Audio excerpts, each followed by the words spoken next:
Hello everyone, and welcome to Fleet's Random Ramblings 51. Yeah, I know, 51. Good lord, it's really are going up in the amount of things that we have. It's honestly kind of incredible.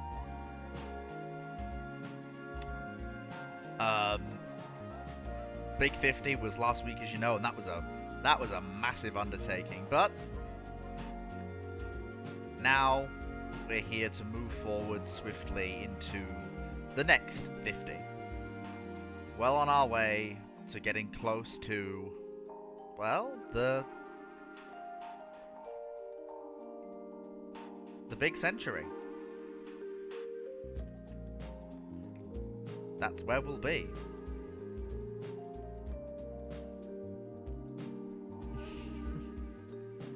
I know these preambles are a little bit slow, but well, this is kind of how it starts. Kind of got to start that way.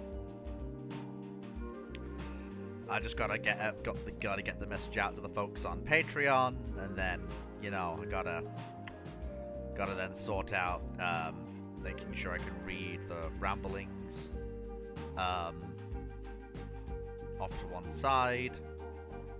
There we go, and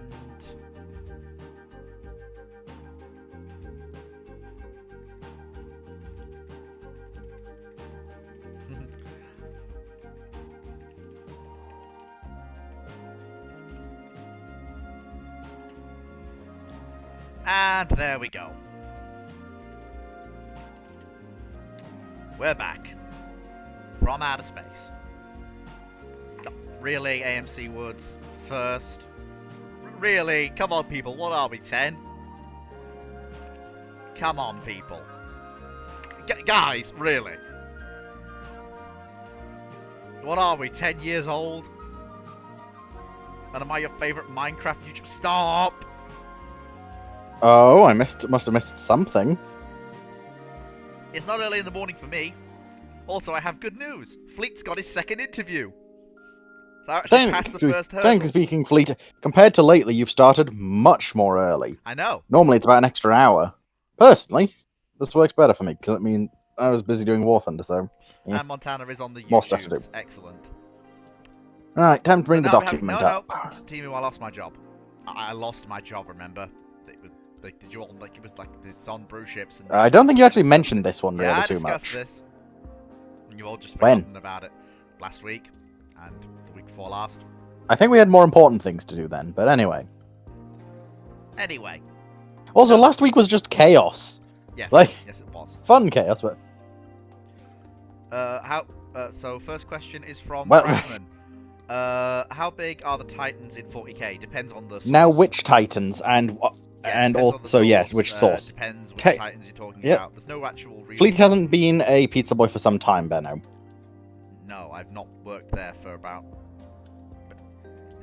Have you been living under a rock for the last few months? Though honestly, at this point, I might actually end up being one. Yeah, just work for Domino's and not for Just Eat, trust me. It's something that I'm currently in discussions with others. Yeah, it's... You know, Woods, I almost posted that one as a question, because when I see the question mark, right, copy this. Nope, that's not a question. To give you a bit more serious answer about the original 40k one, right. It, as says, sources do vary, and there's technically subtypes. So, give me just a moment. On average, a warlord is described as around 30 to 45 meters. Reaver class on average are described as around 33 meters. Titans have actually come down. Warhounds are actually quite small. Yeah, because keep in mind, Titans used to be like 200 meters tall. I preferred it that and way. Castigator. I prefer. Castigator is still one of the ones that is bloody huge. Yeah, I hate the fact that the Titans technically speaking, the biggest currently known, I believe, is the Abominus, at over 90 meters confirmed currently. But that's because Khorne decided to get his hands on basically an Imperator Titan / Castigator subtype, infuse it with a greater demon spirit, and it spent millennia in the warp. It's also currently still around and will kill planets by itself. It also grows bigger for every Titan it kills. Yeah. Yeah, I will just point out that I miss the old days when Titans were big. Yeah, I personally think Not they actually really. right. I agree with both of you.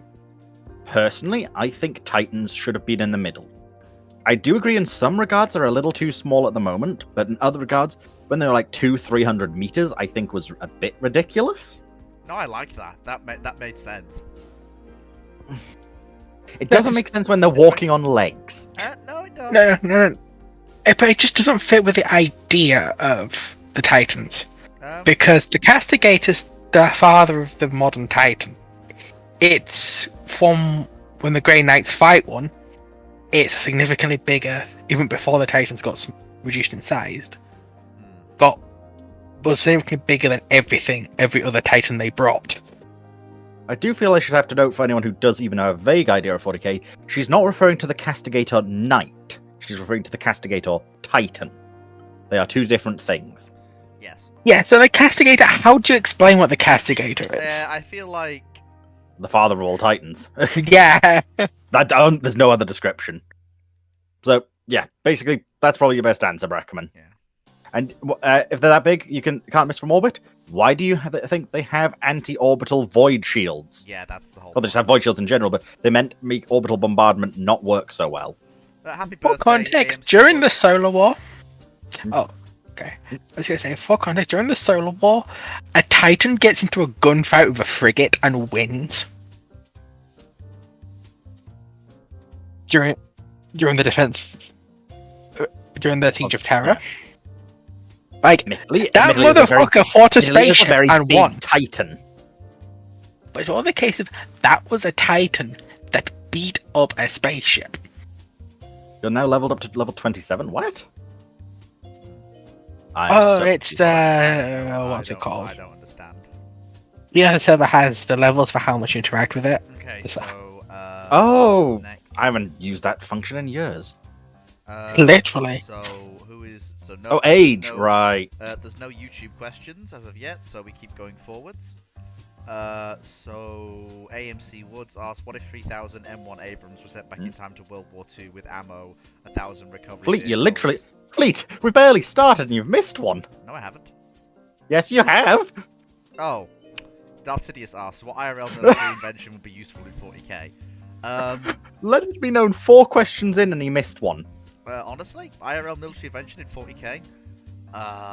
Guided munitions. AK, no, but what I mean by that is reliable guided munitions that will actually hit where you aim them and won't suffer degradation due to machine spirit failure. Basically. I Wait, wish what's I the could. question? I wish I. What IRL military invention would be the most useful to have in 40k? Because guided munitions in the Imperium of Man are sketchy at best. Not really. Not really. Yeah, they It depends. are. Right, Like, I do agree. The machine spirit air-to-air- degradation is indeed a thing. Like air-to-air missiles suck. Oh no, the air-to-ground air-to-air missiles work. No. very well. The air-to-air missiles work very well. Is everyone and their mother is working with stupidly good EMC. Like they right. Like A lot of stuff has electronic countermeasures. Like a hell of a lot of electronic countermeasures. Yeah, but that doesn't work against IR missiles, which the Imperium just doesn't seem to have at all. They have right. There's a lot Underhawks of counters to IR. have flares fleet. They have like if I'm the Horus Heresy, they have flares Hmm? that can stop. That acts as chaff as well, and they can stop Where what? is it? Then they can stop seekers that work through the fucking warp. So we know that the Xiphon pattern interceptor has 4 air-to-air missiles, which this was a Crusade pattern fighter jet, and it was one of the most powerful Imperial aerospace assets at hand. The Crusade to the is point not, where the they Crusade isn't the problem. The Now- Crusade, the Imperium actually has a fair.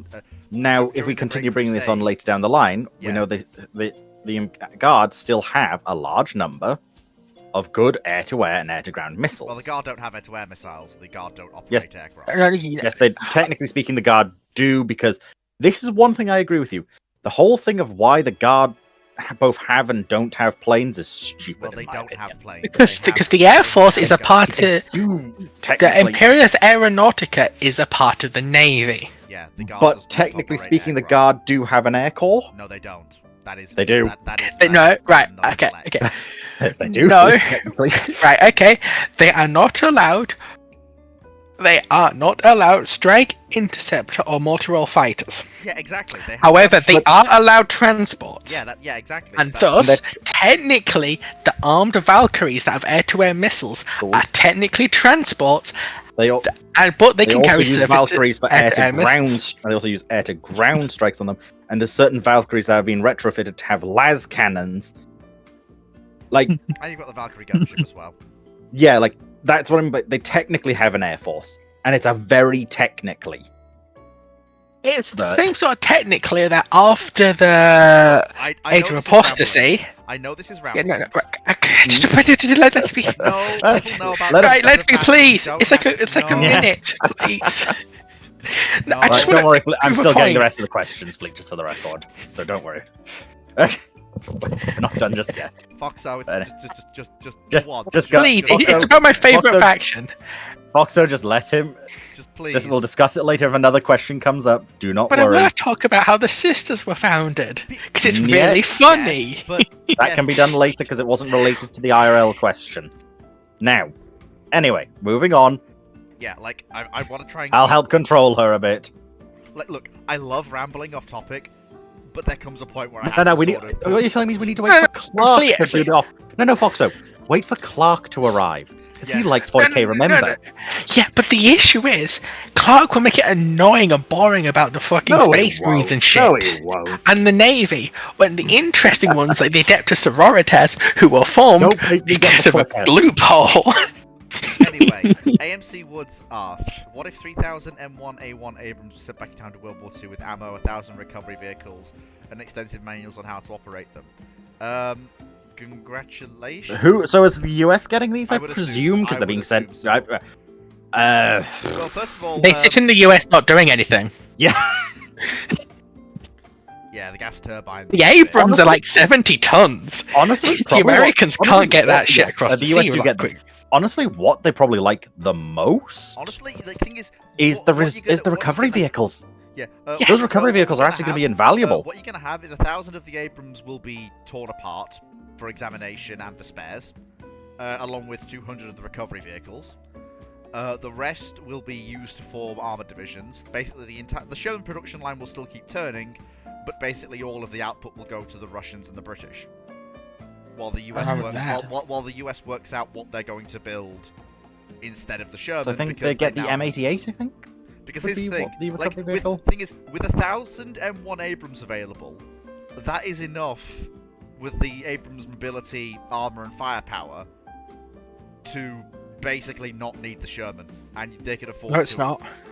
Yes, Hmm. it is. No, you're not. You're not getting enough M1 Abrams to fill out the US armored divisions. That's the thing.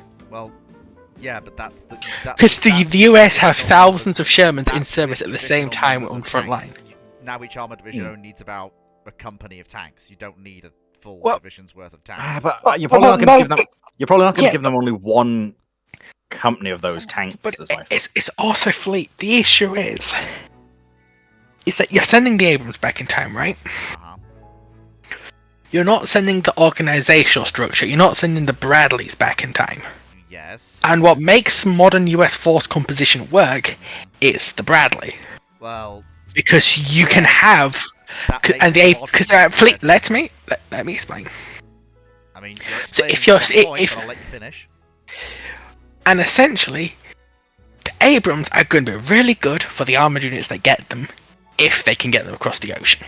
Well, they can get them across the ocean. Like, I hate to break it to you, but Mm. like cranes in that period. Getting them across the can ocean's not handle- actually going to be the problem. Yeah, cranes in. Yes, that the Honestly, loading there's a and bit- unloading. in my loading and unloading will be a problem. Honestly, there's a bigger issue I would say. I mean, loading and unloading isn't going to be a problem. Most ports will have It areas is. that can deal with that level of tonnage.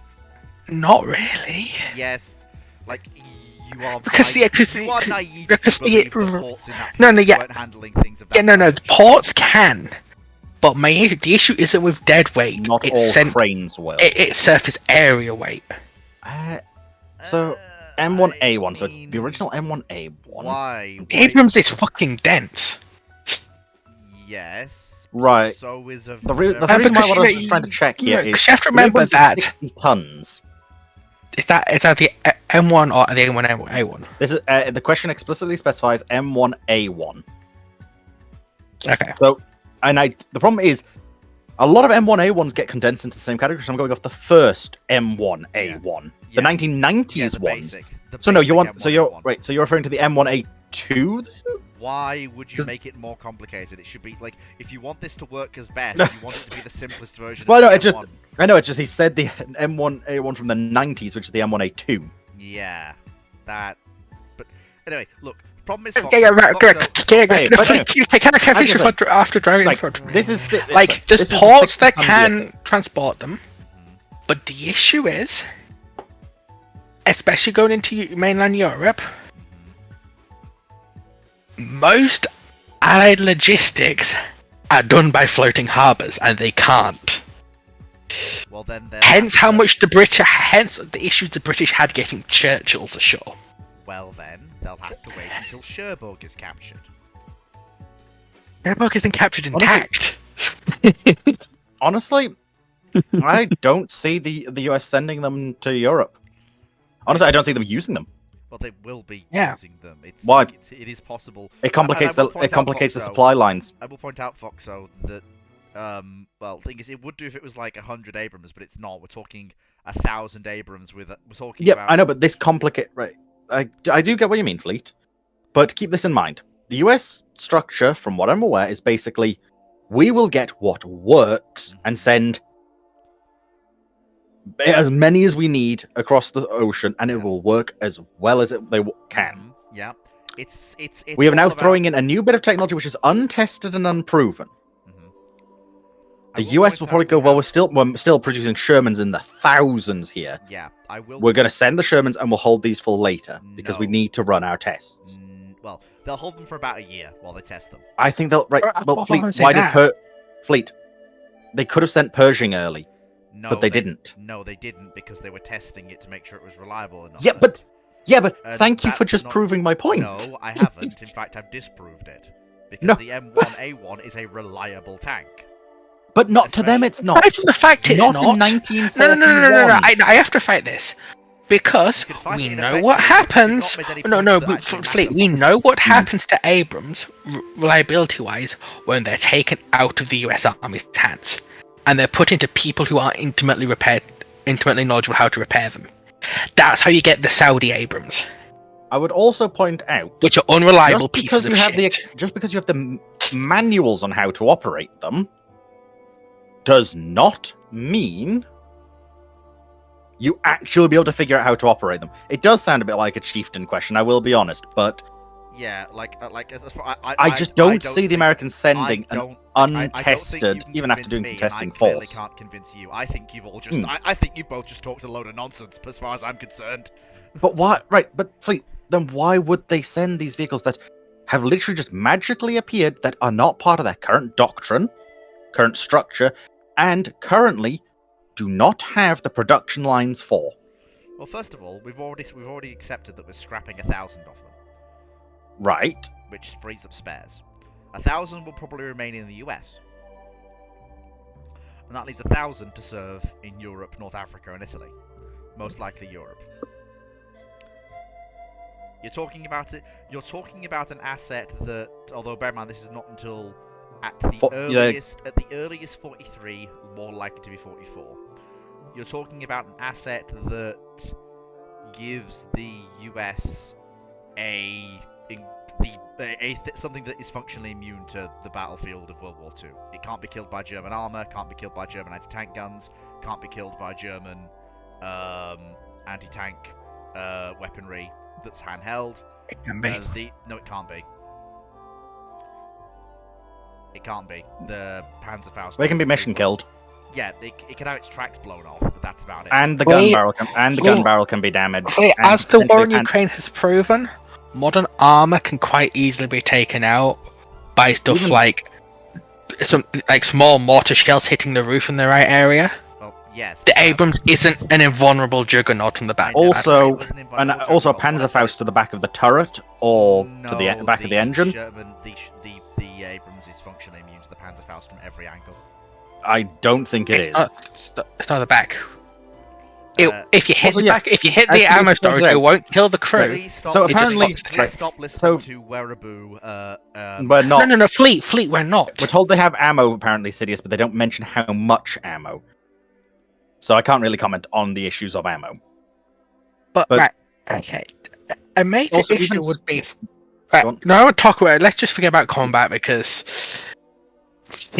weird shit happens and you can't account for Yeah, I will. what commanders are doing on the battlefield. Yeah, I will agree to that. For example, all it will take is one German going, "What if I strap two 500-pound bombs to an anti-tank mine and put it in the way?"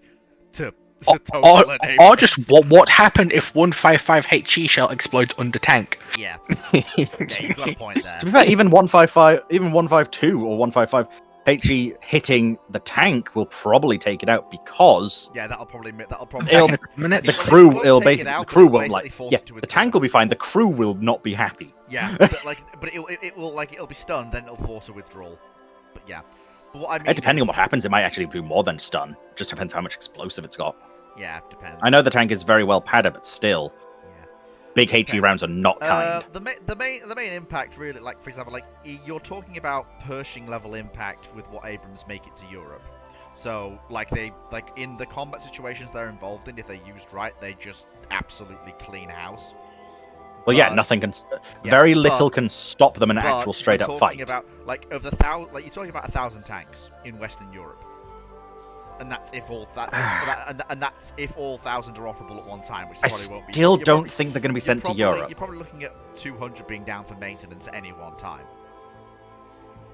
I'm still skeptical about being sent to Europe, honestly. If It just they didn't have the recovery vehicles with them, if the 1,000 recovery vehicles hadn't been sent back with them, then I would agree. Keep them in the US, train with them, examine them, use them to tech up. But if you've got recovery vehicles that can actually recover an Abrams from any situation, and given the ability of modern main battle tanks to deep ford, which will remove some of the issues regarding bridging certain areas, and the bridges over large rivers are large enough and heavy enough they can accommodate MBTs even today, and some of them are the same bridges. that's an awfully specific question, which I'll be curious for when we get to.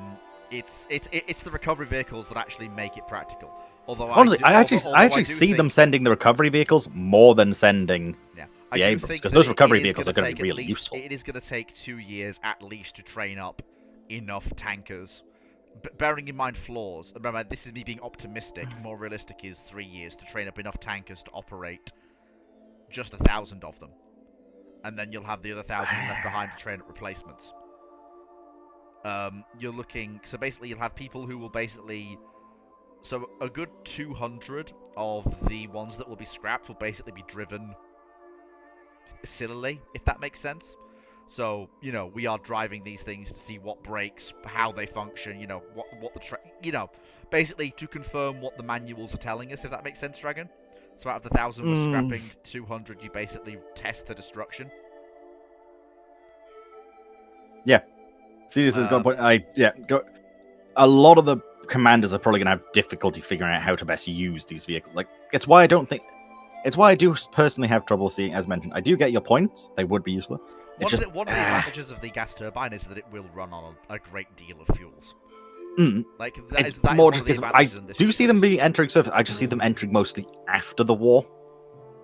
It Like depends. Korea, honestly, Korea will be the really scary Oh one. yeah, like with Korea, you might be seeing some like quasi Abrams that are like coming in as well.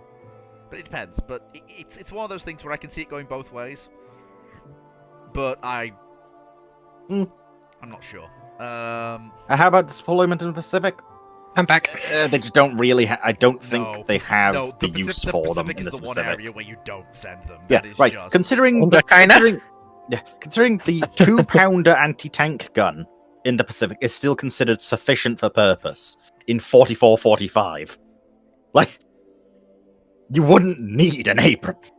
Yeah. One of the things Let that- alone one the of resources to one keep of- them one of the going. solutions to, I did think of a solution to getting them ashore in Europe An LST can carry one. Oh Possibly two. God, Cevix, you're going to have Clark murder you for that one. An LST? Yeah, LSTs can carry Landing ship. probably a pair of Abrams to a beach and offload them. You get the LSTs? I did. I just spoke of the LST. No, like landing. How Yeah, big? landing particular landing ship tanks. I'm trying to forget it at the moment. Right, the ones that carried a pair of Shermans. They could carry more than a pair no, of they're carrying a Shermans. quartet of Shermans. And bear in mind they were built to carry those after US entry into the war. If the US has Abrams on entry into the war, it's highly possible that whatever LST is constructed will probably have an ability to carry 4 Shermans or 2 Abrams, rather than just 4 Shermans. It's more internal dimensions of the actual cargo bay I'm a little concerned about, but But remember, Dragon, remember what I just said. Like, the LST is built after US entry into the war. So if the US has Abrams, knowing how the US thinks, they'll want the capability, even if they don't use it, to put those Abrams ashore. anyway, I think it's reasonably well covered, that one. Yeah. So, YouTube Right. question.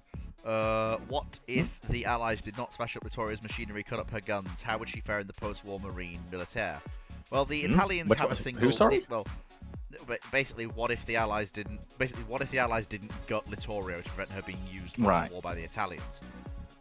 Let me see. You have a very awkward conversation of, so what are you going to do with this? Well, bear Post-war. in mind, the Italian Navy did actually keep.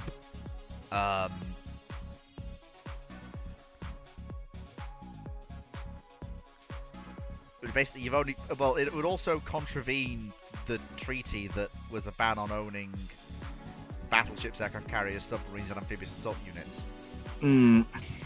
Now, if that ban only includes aircraft carriers, submarines, and amphibious assault units, and doesn't ban battleships, then you've basically got a fleet flag for the Italian for the modern Italian Navy. So, Hey, dark question. right. So, slightly- sorry. Which ship in particular of it? Which ship exactly was it referring to again? Sorry, Littorio. I just want to double check. Oh, sorry, no, Littorio. Oh, sorry, Littorio's plural. Sorry. Right, No, because both of them. Littorio herself was kept around, and then the US basically said we want her. So you would need to convince the US to not want to have her as a war Well, in prize. that case, then Littorio probably goes to the US. So we've already decided. Littorio herself would go to the US. We Vittorio already Veneto. know the fate of Roma. Yeah, Vittorio Veneto then remains as Italian. Yes, fleet flag. Soviets. No, the They Soviets- wanted to. No. The Soviets did want her. but the but- Allies. Put But their the foot down. Soviets also demanded a functional battleship. Yes, and I If I would remember point correctly, out- she Which is why wasn't at they- the time. Which Yeah. is why they got Giulio Cesare and Exactly. also the Royal Sovereign. Yeah, Royal but, Sovereign, is it? yeah, but the Royal Sovereign. Royal was- someone exploded, didn't yeah, it? yeah, but the Royal Sovereign was given to them during the war. Giulio Cesare is the one that exploded. But yeah, Vittorio Veneto wouldn't go to the Soviets, partially because the I Allies. think I don't think the other powers would want them No, to. yeah, the Allies basically put their foot down and said the Soviets were not getting Littorio. The only problem there is also now you need to argue that the British aren't allowed to take her as a war prize because Britain very much wanted to have her as a war prize. Well, to there say we- well, thing is, what that's the makes you thing. tick. Well, thing is, that's the thing, you can't. So the thing is, they're asking how do they fare in the post-war marine militaire? They exist for all No. 5 seconds, and then they're off to their. One's going to the United States and one's going to Britain. Because as I they recall, either go to the Soviets to placate the Soviets. No, they don't go to the Soviets, Foxo. We've just been over. I'm sorry. It's rare I agree with Fleet fully, but no, I don't see the US and the British going here have a fully modern battleship. Yeah, the Soviets were point blank told they weren't getting a modern battleship from the Axis powers. They were Yeah, given one of the rebuild Italian dreadnoughts instead. Which they weren't happy about, but they made use of. But sorry, I'm Yeah, just trying but to. part of the reason the they question mentioned settled for about the British rebuild ripping it apart. though. It's not. Yeah, Foxo. It's Oh, not you settling said- for. The Allies just put their foot down and said no. And because the Soviets didn't Yeah. have any stake in Italy, they just couldn't do anything about it. It's not happening, Foxo. There's nothing you Yeah, can I'm change so- to I don't yet like think of it this way. get Why Russia. would the governments of Britain and the United States want the Soviets to have? And admittedly, battleships are slowly starting to move out, but they're still a very viable combat force. A fast, modern capital ship. Yep. Because it's 1945 and 46.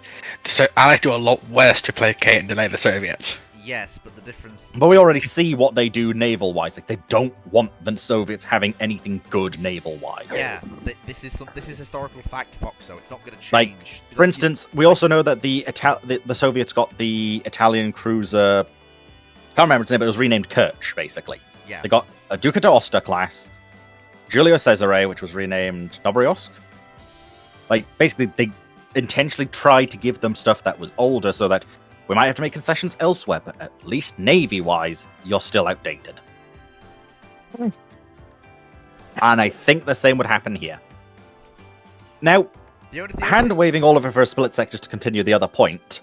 Just if they were kept Vittorio, around, Veneto, and Littorio are one of kept them would around. probably be kept. They're I don't see both. no. Actually, maybe both, if they cycle What them. you basically got is if you keep both, you have rotation.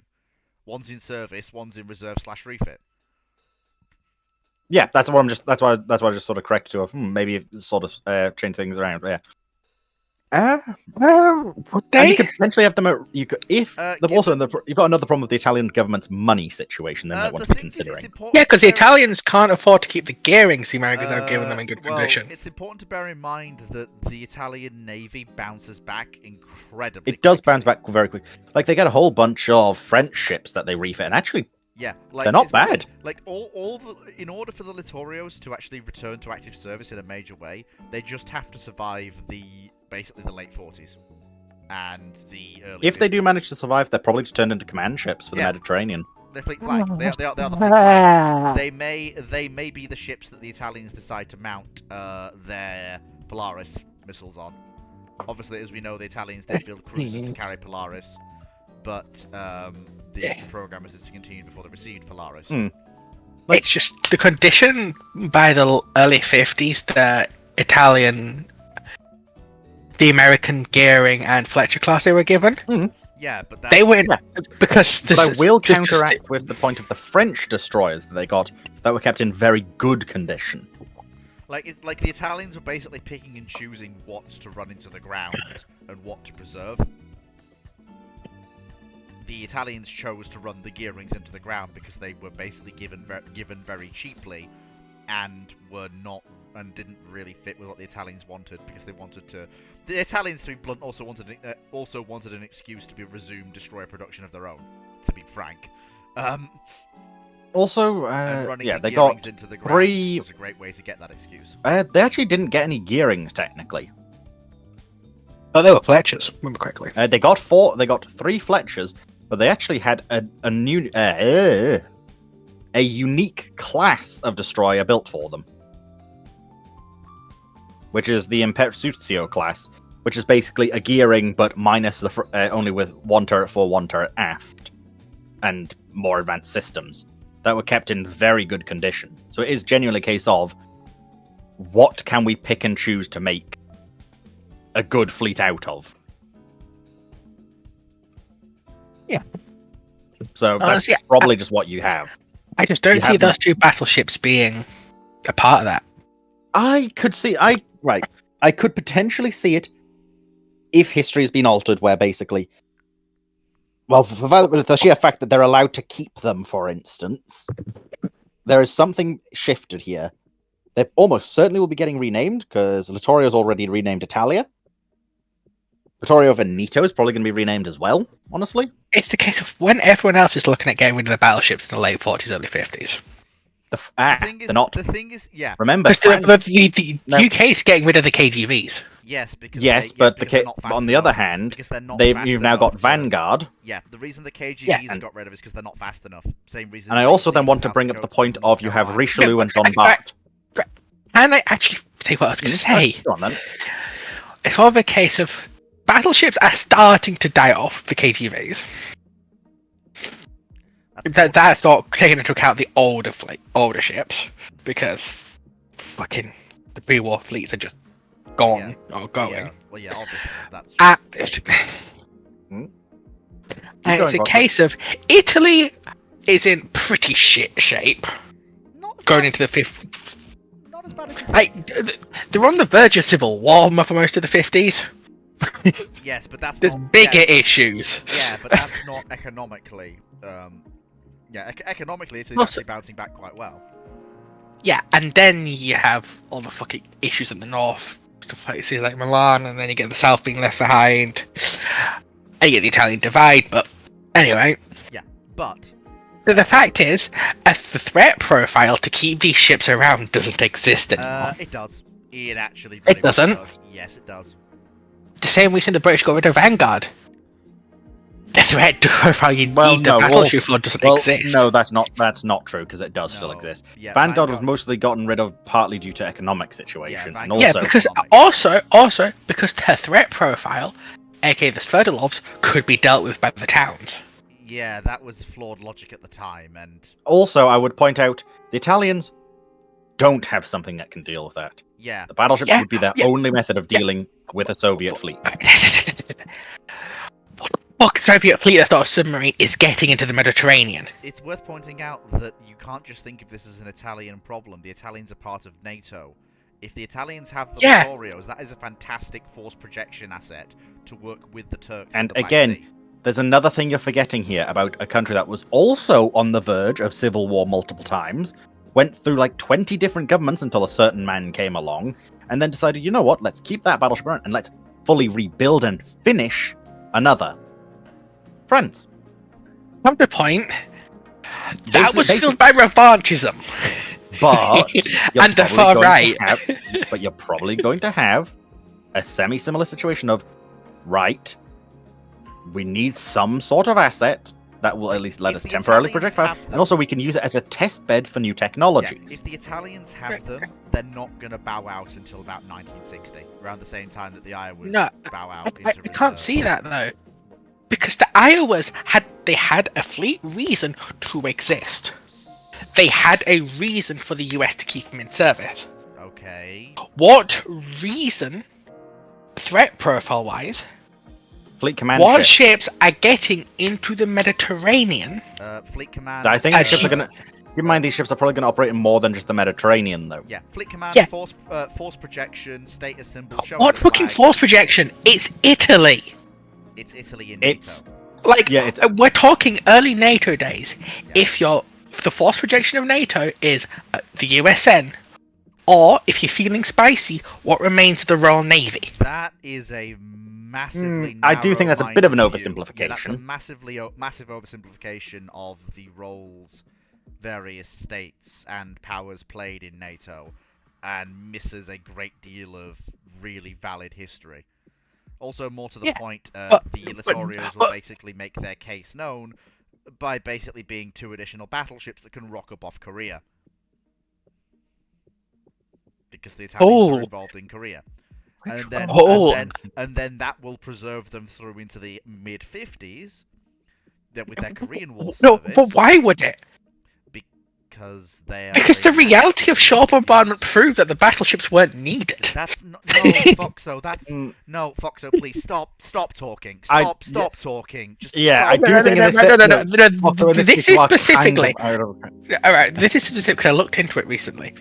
Okay. What the US found out in Korea is that the 8-inch cruisers, the modern ones, the Des Moines, and some of the older ones, were better and more effective at shore bombardment than the battleships were. Mm. It's, Yes, not. Wisconsin. That was No, situation- Wisconsin is a meme for a reason. That was situation. For getting shells on foreheads, If that was the case, the 8-inch then- guns proved better. If that was the case, then Foxo, and if that was what the US truly believed, why, with Des Moines still in active service in Vietnam, did they bring back Iowas into active service for Vietnam? If the Des Moines are all they need, why did they bring the Iowas back? Because they could have brought more Des Moines back. Yeah. Instead of the Iowas. Because it's the fucking US Navy. But- no, that's No, no, remember, please, let me fucking finish. Both of you. A lot of the combat the Des Moines saw was more of, hurrah, we are here and we can shell some things on the coast. The Right. ones that actually did the work in Vietnam were the carriers. That doesn't answer the Yeah, question that we. Anyway, and the moving Iowas were on. brought out for force projection. Which is Moving something we on. I literally just said that about the Littorials and My you shot point is, me down. my point is, the Italians don't fucking need the force projection. I'd argue neither did the Americans. Right, anyway, moving on. Because I do think you've got some valid points, Foxer, but I do think you are vastly overstating. Really well. Okay. I don't even know why she. Right. I'm sorry that this is skipping a question a bit, but why the bloody hell would Hood be fighting in Vietnam? Right, Admiral Hood. Okay, I was going to say, even then. Yeah. Right, we'll get to that one later. Okay, typical gunnery officer asks, do you think the DivAds program from the US Army was a failure from the start, since they chose an M48 pattern hull instead of a Bradley M60 or later M1 hull? Also, was the ammunition for the Bofors radar and fire control system too complicated and packed into a small turret? The DivAds, which is more famously known as the Sergeant York, was... I don't know enough about the program. Obviously, we all know the memes. It tried to shoot up a group of spectators. It couldn't see a drone hovering right above it. Blah, blah, blah. All that good stuff. The M48 hull was chosen basically because the US were phasing out the tanks and were getting tanks back off their allies to be decommissioned. So there were plenty of the hulls knocking around, and some of them were in fairly good nick, and it was fairly mobile, so it made perfect sense to use that, which is fine. So that was a fairly good choice. In regards to the turret itself, I don't think it was doomed from the start. I think obviously there must have been serious flaws with the program to actually deal with, because well clearly the turret didn't bloody work. But I think they would have probably been better off going with a revised turret, perhaps carrying a single Bofors gun rather than a dual mount, and focus on accuracy of fire rather than putting 2 barrels downrange. But that's all I can really say on it. I don't really have much more to say than that. Right. I can just jump in with a couple of things. They actually did get the turret working eventually. And the main issue was, it got shit canned because why do we need SHORAD when we've got the US Air Force? And you'll notice like a lot of American SPAA projects get shit canned because US Air Force exists. Which is unfortunate. Well, like the light tanks, to be honest. But they did actually, interestingly, they did actually get the turret working. Runes Correctly, they just ripped the fucking fire control systems out of the Gepard. Yeah. Runes Lair asks, how useful would a hypothetical aircraft carrier with a complement of 4 Swordfishes, air-to-air refueling capability, pressure height of 5,000 meters, maximum speed of 150 kilometers? Well, first of all, I'm sorry, there is no airship on bloody Earth that will do 150 kilometers an hour. That's aggressively too fast. So 4 Swordfishes, presumably trapeze with a hangar inside. Air-to-air refueling capability doesn't work because the airship speed would probably be below the stall speed of a lot of aircraft that would want to refuel from it, aka Spitfires, Hurricanes, bombers, etc. 5,000 meters is about what you'd expect for an airship of this era. The maximum speed is a bit high. Why does it sound like a Zeppelin? It is. It's an airship. But in terms of an... I've just had to get back to Also, I wouldn't call it an airship aircraft carrier. I'd call it a long-range scout, equivalent to Akron or Macon. Because despite what people say, those weren't aircraft carriers. They carried aircraft to complement their own capabilities as scouts. And honestly, they weren't the greatest with it. Well, they were actually fairly good. The trapeze system worked relatively well. And it did. It worked. No, it worked relatively well. Given the aircraft it was carrying, there were very few, if any, accidents with it. And it was pretty idiot-proof. Because the tolerances were quite wide. It was fairly fairly easy.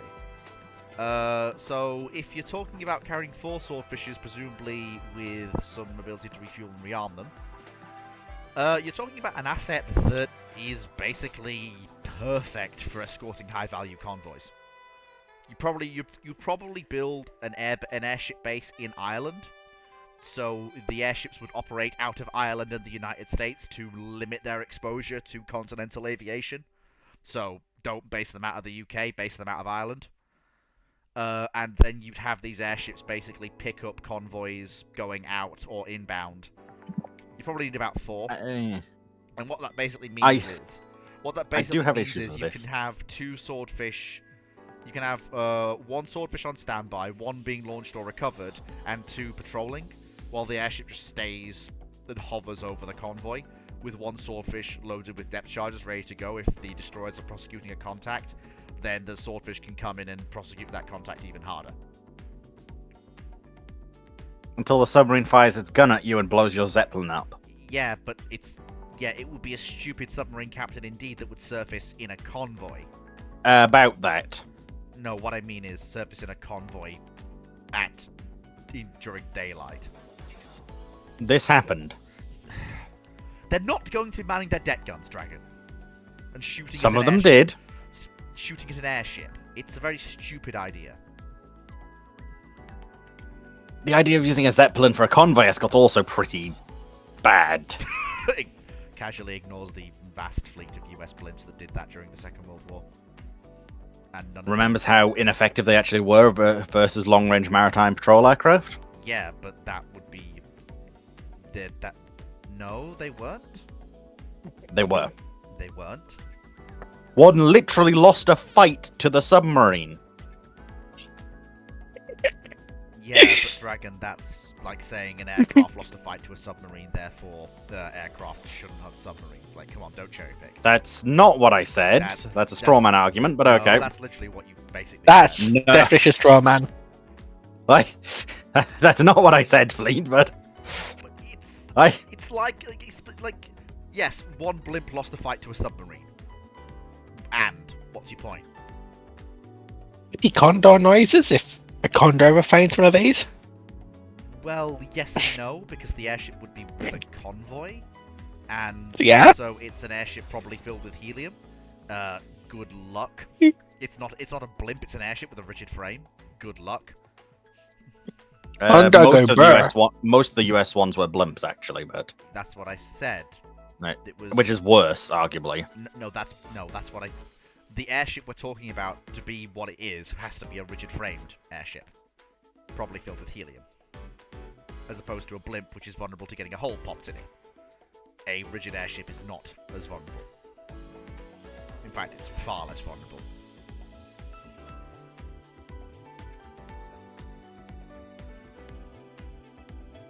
The problem is though, even with these, also, like, these blimps basically never took out a submarine. The ones that actually ever did do some, like, I think they managed a couple of damaged. I mean, to be fair, I will point out that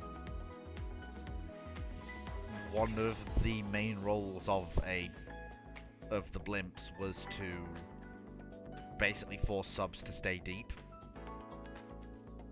So, like, you drop on them, they go, "Oh shit," and then go deep.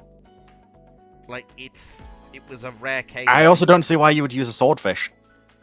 Because it's... The swordfish is not designed for this type of thing, and a trapeze system probably wouldn't go too well on it either. No, a swordfish would probably be... You'll have to do some pretty hefty redesign. Not really. If a swordfish can handle being catapult launched, it can probably handle the mild... No, the ones that had to be the ones that were catapult launched had a much more reinforced surface, and also there's a difference between catapulting from the bottom and trapezing from the top. Well, trapezing from the... Well, yes, but the point is you could still... The reinforcements can probably still be made. It's not an insurmountable problem, and it's probably the easiest aircraft to use for the job, since using a monoplane is just asking for trouble. Or you just use an escort carrier. Yeah, but the question wasn't about an escort carrier, Dragon. It was about a hypothetical airship carrier. I'm just primarily saying that, why would you use an airship carrier? Oh, when is this in service? Doesn't say. But yeah, Because if it's in mid to late World War II, Yeah, you've got escort carriers. Like it no, has- you have something even more cursed to launch off it. So you know those oil tankers that had the catapult equipped, right? hmm Yeah, merchant ships, but yes, they could also be oil tankers. But yes, go on. Yeah, they're predominantly oil tankers. but anyway, moving on. And they had them. They got a very, very curious variant of the Hurricane. The problem Yeah, is the single-use Hurricane Hurricane. The problem is the Hurricane still has too high speed. It won't work with a trapeze. It won't be able to drop. To I don't think she's suggesting using a trapeze. I'm saying, and you could catapult, and these Hurricanes had something very, very unique. They had 2 rocket engines under the wings, and enough cannon to kill God. These are one-time use. Keep in mind, Foxo. Yeah, and the reason they had the rocket Yeah. engines under the wings was to get them off the car. Get them off Yeah, it wasn't the a- ship. Yeah, it wasn't. They didn't have rocket engines for use in combat. And also, they weren't under Yeah. the wings. They were under the fuselage. okay. It was part of the skid on the thing itself. They didn't have rocket engines under the wings. I thought they were in the wing roots No, on some of them. no, Okay. no. That Can't say either way, but It's more of a case of just put these on it. No, it doesn't. Because let's be real, these actually give it the ability to hurt a submarine.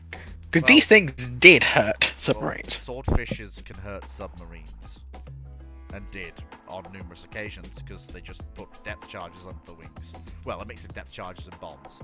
Because you drop the Yeah. you drop the depth charges if the sub was deep. You drop the bombs if it was near the surface or on the surface. Yeah, but with the swordfish, it's either or. I, With the hurricane, it was both. I thought you could carry both on the swordfish. You have No. yeah, one or the other. No, I thought you could carry It both. was £1,000 depth charge, Oh, hello. everyone. or Because it's just It got was- the central mount, right? It doesn't have anything on the wings. The yeah, later it's- ones did have wing mounts for swordfish. Yeah, the swordfish. But have that But, was- but they didn't use bombs. They had the four. They used they had rockets or they had the depth quad charges. rocket racks, well, maybe swordfish. was- which they couldn't utilize them if they had the depth charge under, Fair enough. because the echo would be too heavy. But the thing is, one of the advantages of this airship is that you can carry the variety of ordnance, and so let's say you could have Yeah. the swordfishers carrying the patrolling swordfishers carrying. 'Cause presumably, if you're patrolling, you probably catch. What are we looking to do with it? Are we Yeah, discussing the hypothetical airship Zeppelin- aircraft yeah. carrier? It's And, yeah. hypothetically useful, but it's one of those things where it's one thing I will caveat here on everything I'm saying is it's hypothetically useful. I and, do also want to and- make and one it other will- point and here. can I- If you can I- have it, can you I- can find use for Yeah. it. Yeah, but what I will say is that better options exist. Yeah. I do It's also a want to make another solution in point why I search of a don't problem. Yeah. why I don't Correct. think this will work is the US Zeppelins used a very specific plane, the F9C2, Yes. which is half the size of a swordfish. Yeah. I'm assuming It's literally that whatever, 50% half yeah, the I'm assuming size. whatever airship this is big enough to carry them. As part That's of a its disposable- big airship. Oh yeah, it's fucking. That huge. Yeah. It's fucking. That's huge. Unreasonably big. It's not unreasonable. At that It's point, you just get the buildable. U-boat with the 20 mil go. Ooh, Yeah. target. It's buildable. Well, no, I don't understand. No, it's buildable, and it is flyable. We know that airships can go much bigger than they historically did. The Hindenburg wasn't even close to the maximum size you can push a rigid. No, that was bigger. As I recall, already in designs. No, Yep. no. I mean, it's the Hindenburg, the biggest rigid ever built, was nowhere near the feasible max limit Square Cube law will allow. But also, though, at Possible, that point, yes. you're spending a lot of Practicable, no. on that point. You're spending a lot of resources. Oh no, like, Yep. On a Zeppelin. bear in mind, I know I've been defending this thing, but I wouldn't choose to build it. Like if I had the choice. Honestly, this is where I would just take a merchant ship yeah, like Yeah. and just take the top off and stick a deck on yeah, it. like it would be quicker and Which they But I will. which point out was I've They done. been- did. I've a been lot. basically playing Yes. At that point- Or hell, At that point, find a. Sorry, go on. No, you don't even need to put a deck Back on in it. a Just second. take it, bolt the fucking Rado Wildcat to the foredeck, and just ditch Lord- the thing. Oh yeah, no, that Hurricanes did that. We don't Correct. even need a They did- wildcat. They did it with Wildcats too. Did they? Yes. Yes, I do agree, Arkham. But apparently, Fleet thinks it would be heavy enough that it could carry this. So I'm still skeptical there because swordfish are heavy, and their weapons are quite heavy. But I mean, £1,000 depth charge isn't that heavy in the grand scheme of things. well, it's £1,000 technically. More than that. Yeah. But how many of those? How many of that's these a are you 1,000 ton carrying? explosive. Yep. And You're probably not. explosive. You mean £1,000? You're probably not Sorry. sticking torpedoes on these swordfish, though. Almost definitely not. I mean, there'd be no Okay. reason to. Okay, folks. Okay, so A next catapult on a question. merchantman. Next question is a Discord question from your typical gunnery officer. World War II Italian tanks versus World War II Japanese tanks. Who would win? Which one of Japanese. these countries have the most fitting role for their respective doctrine? They both come pretty close to matching what they need in terms of armor and what they can build in terms of armor. Overall, though, I would say the Japanese are far better in terms of actual tank. basically, if the Italians. Yes. The Italians are actually better for most of the war. The M13 through M14 through M15 are combatants that can deal with. Let me think. The only things their 47mm gun. Okay. The only thing their 47mm gun can't deal with is when you start seeing things like the Grant and the Sherman show up. Okay, question. Right, can I just establish a minute? It did say in their associated theatre, right? No, it just says World War II. No, tanks just versus which, World just War II. Japanese tanks versus Italian tanks. And which Okay. and which of them have the most fitting role for their respective? Yeah. Assuming which tanks fit Personally, their doctrine. overall, both nations' tanks fit their doctrines. otherwise they wouldn't have built them. Yeah, like, and it's important. Well- to realize that the Japanese and the Italians are actually the Axis nations doing tanks right, because the Germans. No. Yes, No. I will dig my feet in and defend that. Panzer III Panzer III and IV on would that like a word statement. with you. So the Italians are starting from a disadvantageous position industrially. They build the tankettes to get armor production going, and to expand their armored corps and experiment with having large numbers of armored vehicles. You then see them build an infantry support vehicle, which is the M11. You then basically see them realize the M11 is basically not worth the metal it's built out of, but you see them realize they've actually got a fairly decent concept in the hull, so you see them completely rework the design into the M13. Now, the M13 has a 2-man turret. It's not a 3-man turret, but it's still a 2-man turret, so the commander's not doing everything. And I think the M13s come fitted with radio as standard. So, Okay. which is something. They have the bare minimum. Yes, but that's still. But the thing is, yes, that is true. But I will point out the Italians are designing and building vehicles that they are industrially capable of building at scale. Right. They are not. So I trying do want to point something out here then. I am going to go out on a limb and guess that your primary problem with German tanks, then, by this argument, right, is that as the war goes on, they begin to shift more and more resources into things like trying to develop Panther II, King Tiger, heavier and like less utilitarian armored vehicles, right? The only credit I will give the Germans is for designing and building the Panther, because the Panther was them recognizing that. I will point out how good the Panzers 3 and 4 are. The Panzer 3 and 4s are. Yes, they are good. Very good for the early war. But what I will say is that the Panther is a tank better scaled and geared for industrial mass production. Even the Panzer 3s and 4s are nowhere near as easy to build as the Panther. No, they are. No. They're easier, in fact. It's No. why they kept production going. Right, No. Dragon. No, you're both right, because the Panther took less man hours to manufacture, but it took more raw resources to manufacture. Yeah. Because it We took also more know armor the basic- armor plate. The basic chassis worked far better as well, because it's why they kept running with it for Stug. The problem. Stug Part 3s, of- Stug that's a 4s, different- that's and then a the di- Panzer 3-4. Yeah, that's a different kettle of fish in regards to Stug. Stug is Can- okay. Stug is Germany doing it right. The thing is, Dragon. The reason that the Germans were right to move to Panther because Panzer IV was basically. So for as long as Italy's in the war, Germany's doing tanks better than they are. Yeah. Well. Yes, Well. by your own admission just there. Also, I would like to point out, as I was trying to say earlier, so you've went with the M13 as your example for an Italian tank that's pretty good when they're getting sort of things working, right? Mhm. I then raise you the Type 1 Chi-He, The Type 1. the Japanese Which- one, made in the same year The Chi-He was not made in the same The year design- as the M13. Yeah, the design 1940. Yeah, if you want to go even earlier, I would actually argue the what's it called? Ha-Go is still better. Yeah, Like, Dragon, Chi-He- Dragon Those designed goddamn 1940, rivets. Yeah, design. Yeah, produced but- 1943-44. Yeah. It doesn't matter. I when would it's still designed go so shy. right. Even then, I would still go with a Type 97 over an M13. I wouldn't. Not unless it's. I would walk. No, I wouldn't because the Shinoto doesn't come in until end of 41. By which point the M13's been in service much longer than that. No, they're not. The Type, Okay, no, if Type I had to, 97 I would Chi-Ha I would in utilize the service- A13s that they in captured. service 1938. Dragon, that's with the old turret. Okay. I would still take the old turret because it has one major advantage over most of it. It's mostly sloped armor in comparison to very flat armor. That Yes, look at a Chi-Ha yeah, and it is Dragon, mostly that's sloped. 25 millimeters of plate. That's not going to resist. Correct. Right. Fleet versus What are 30 we- millimeters flat. Up against. And remember, we're not having to stop 75mm guns here.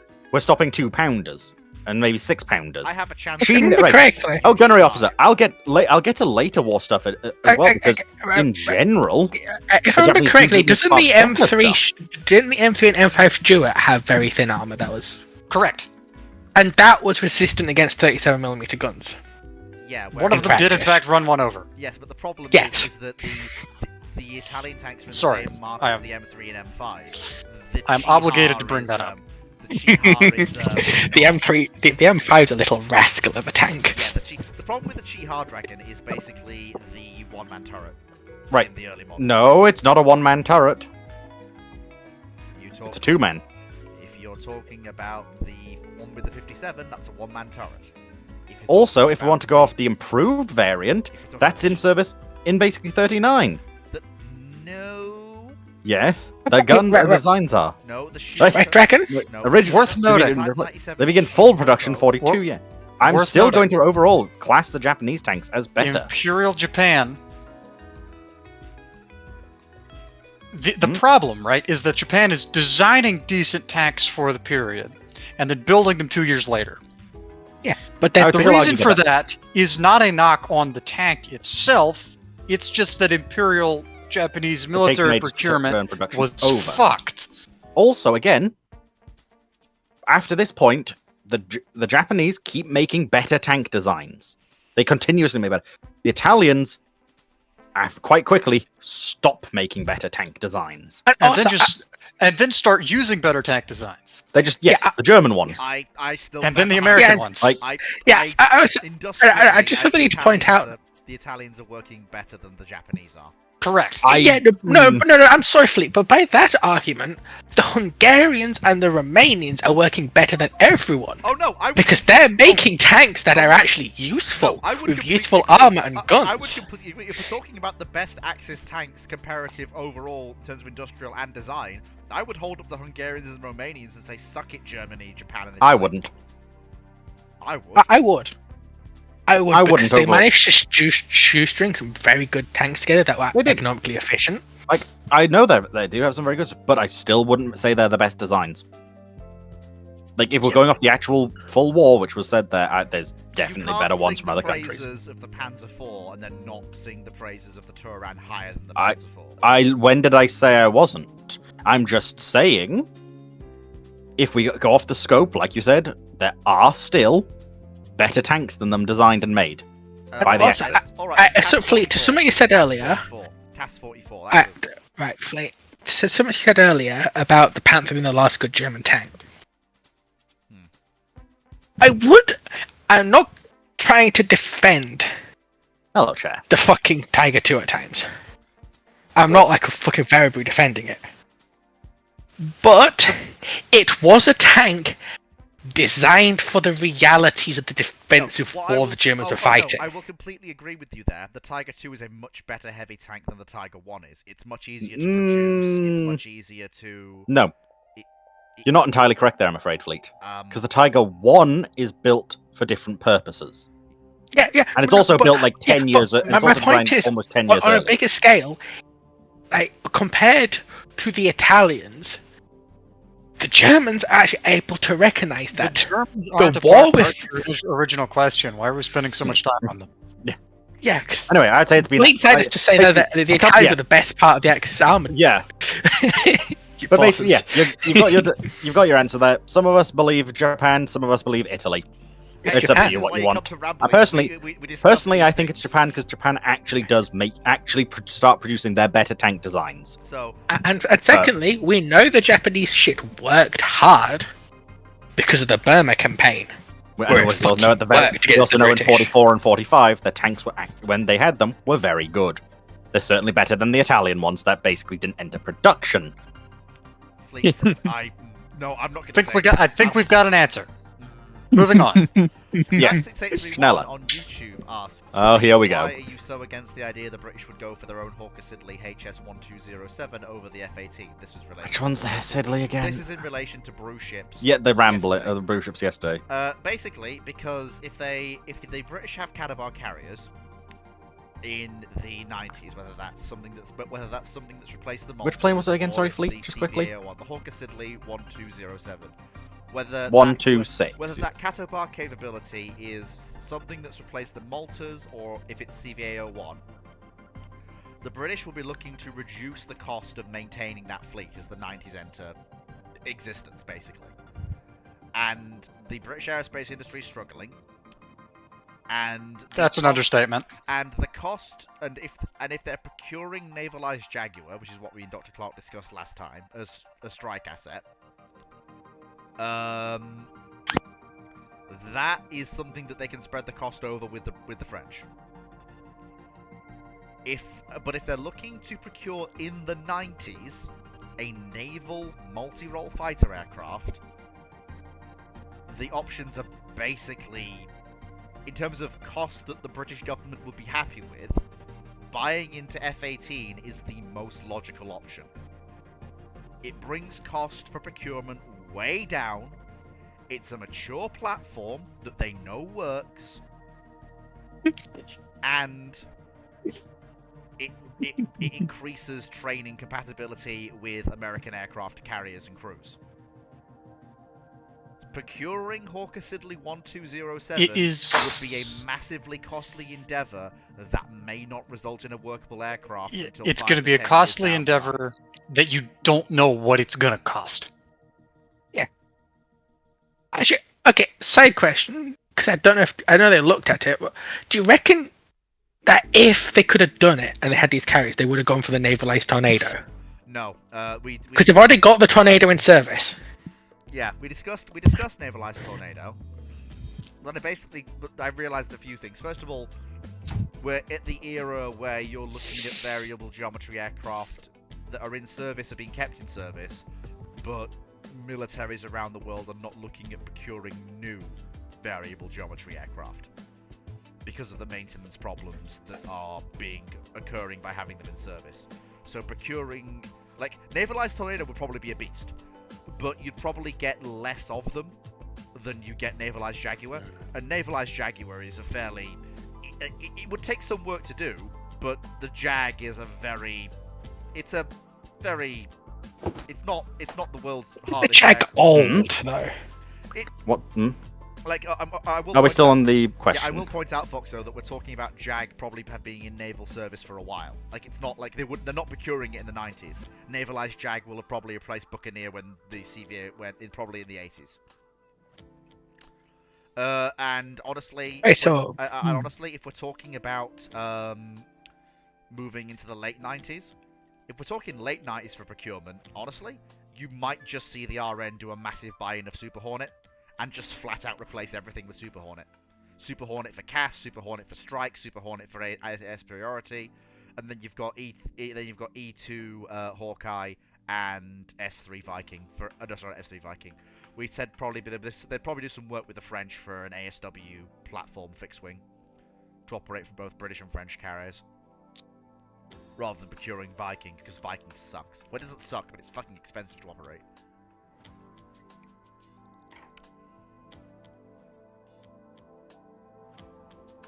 The answer is basically no money. We have no money. We cannot afford fancy new designs Exactly. built by British designers, because British designers cannot make things cheaply.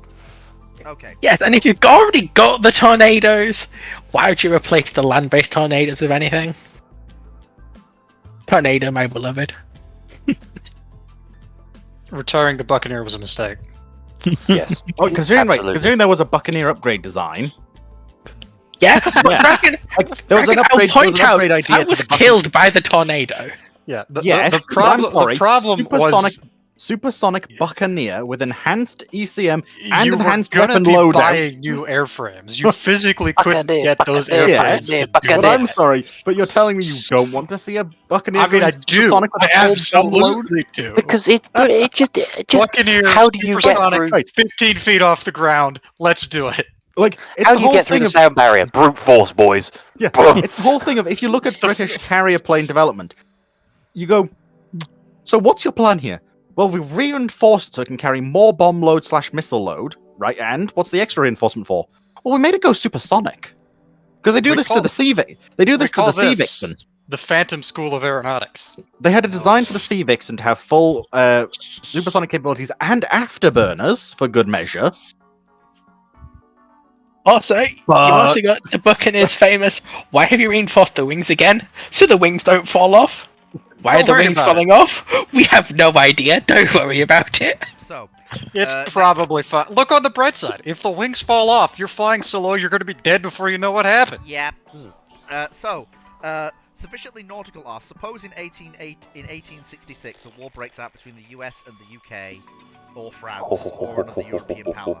Would the war at sea tend towards a stalemate because neither side has the resources to build seagoing ironclads in quantity enough to defeat their opponent's coastal ironclads? Alright, fleet cracks knuckles. Let me just say this. The US is fucked.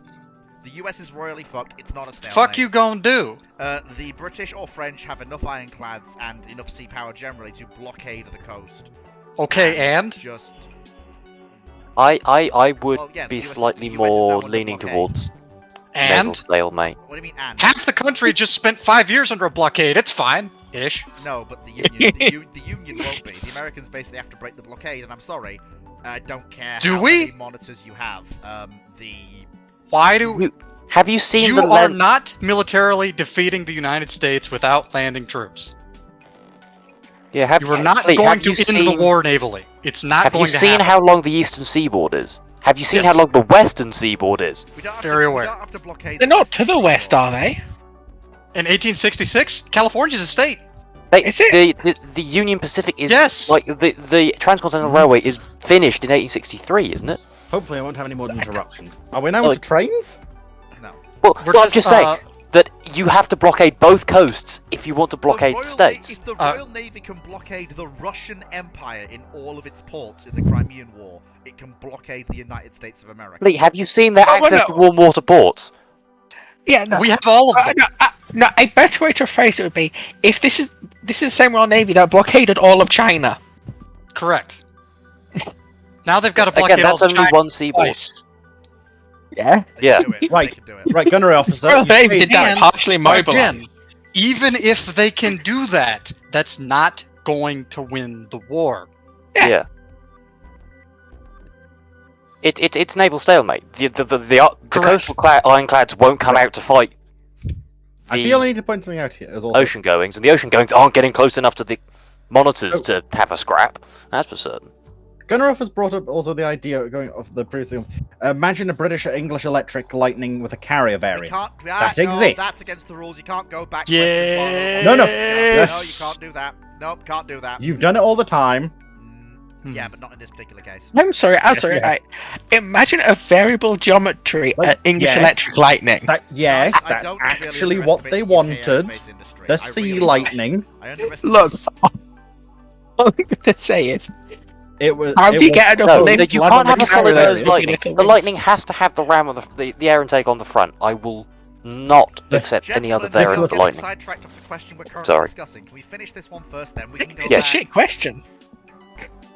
So The question is basically, suppose war in breaks out 1886, between a war break out between the US UK, or France, or another European power. If it's not the UK and France, the US basically doesn't really have to care.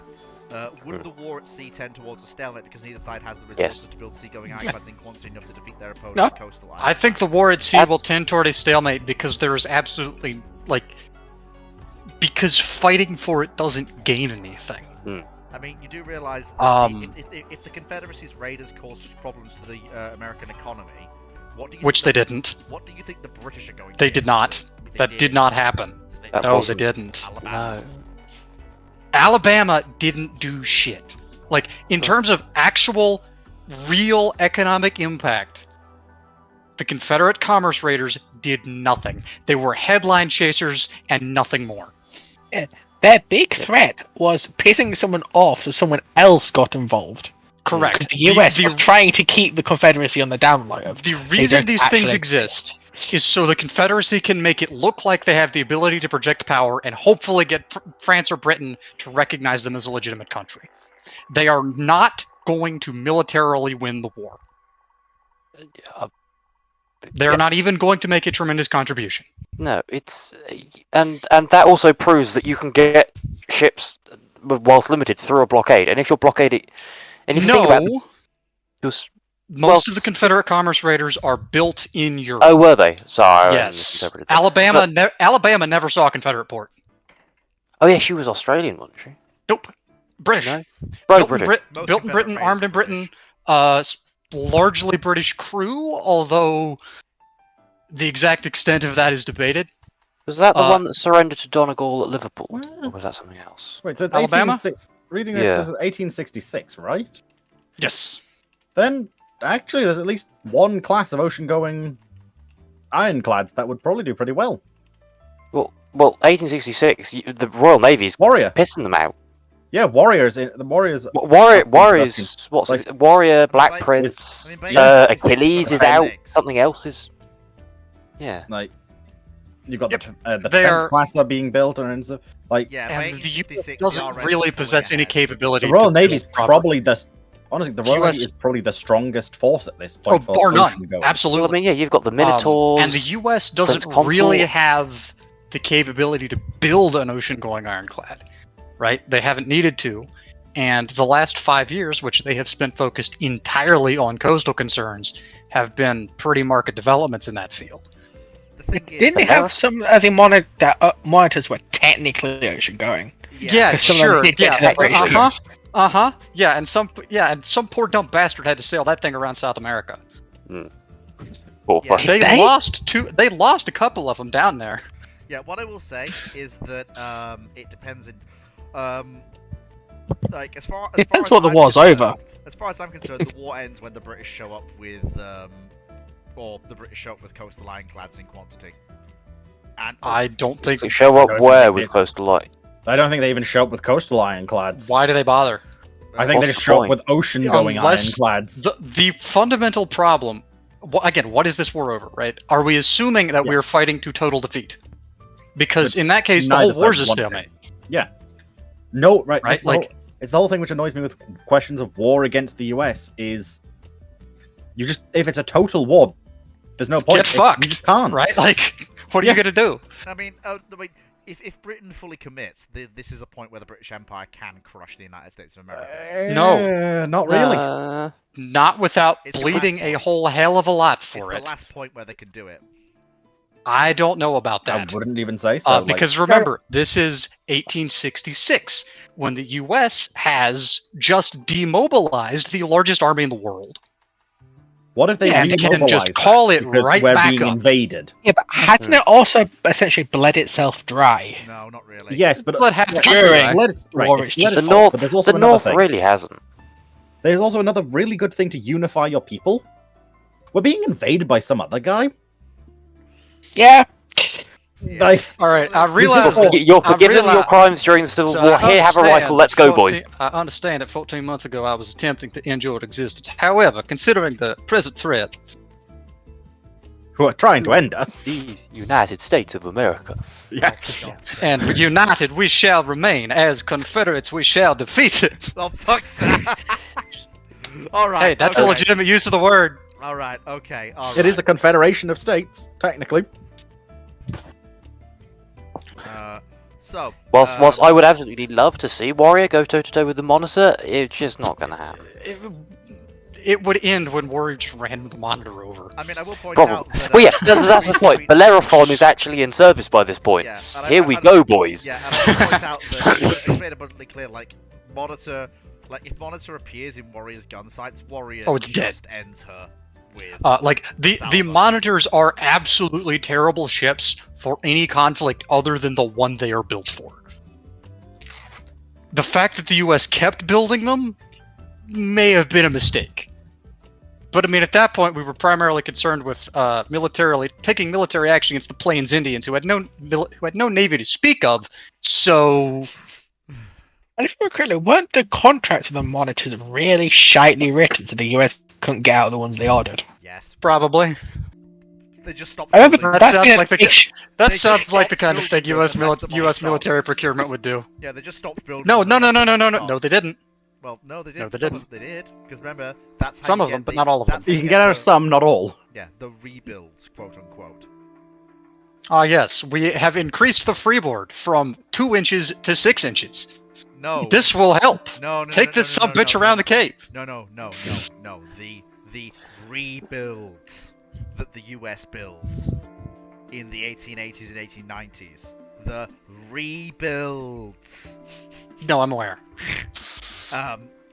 Because Because Congress won't give us any new boat money. However, Congress doesn't pay attention to our boats. So, so from YouTube, 96831. So what American or British like? So this is in relation to Dr. Clark's video that he did on a British Empire that finds itself during the interwar period. I haven't watched it, but I think I actually have. but I know enough. To Can he actually? Right. Okay. Right. Is he in the chat still? No, yeah, but he's on the YouTube one.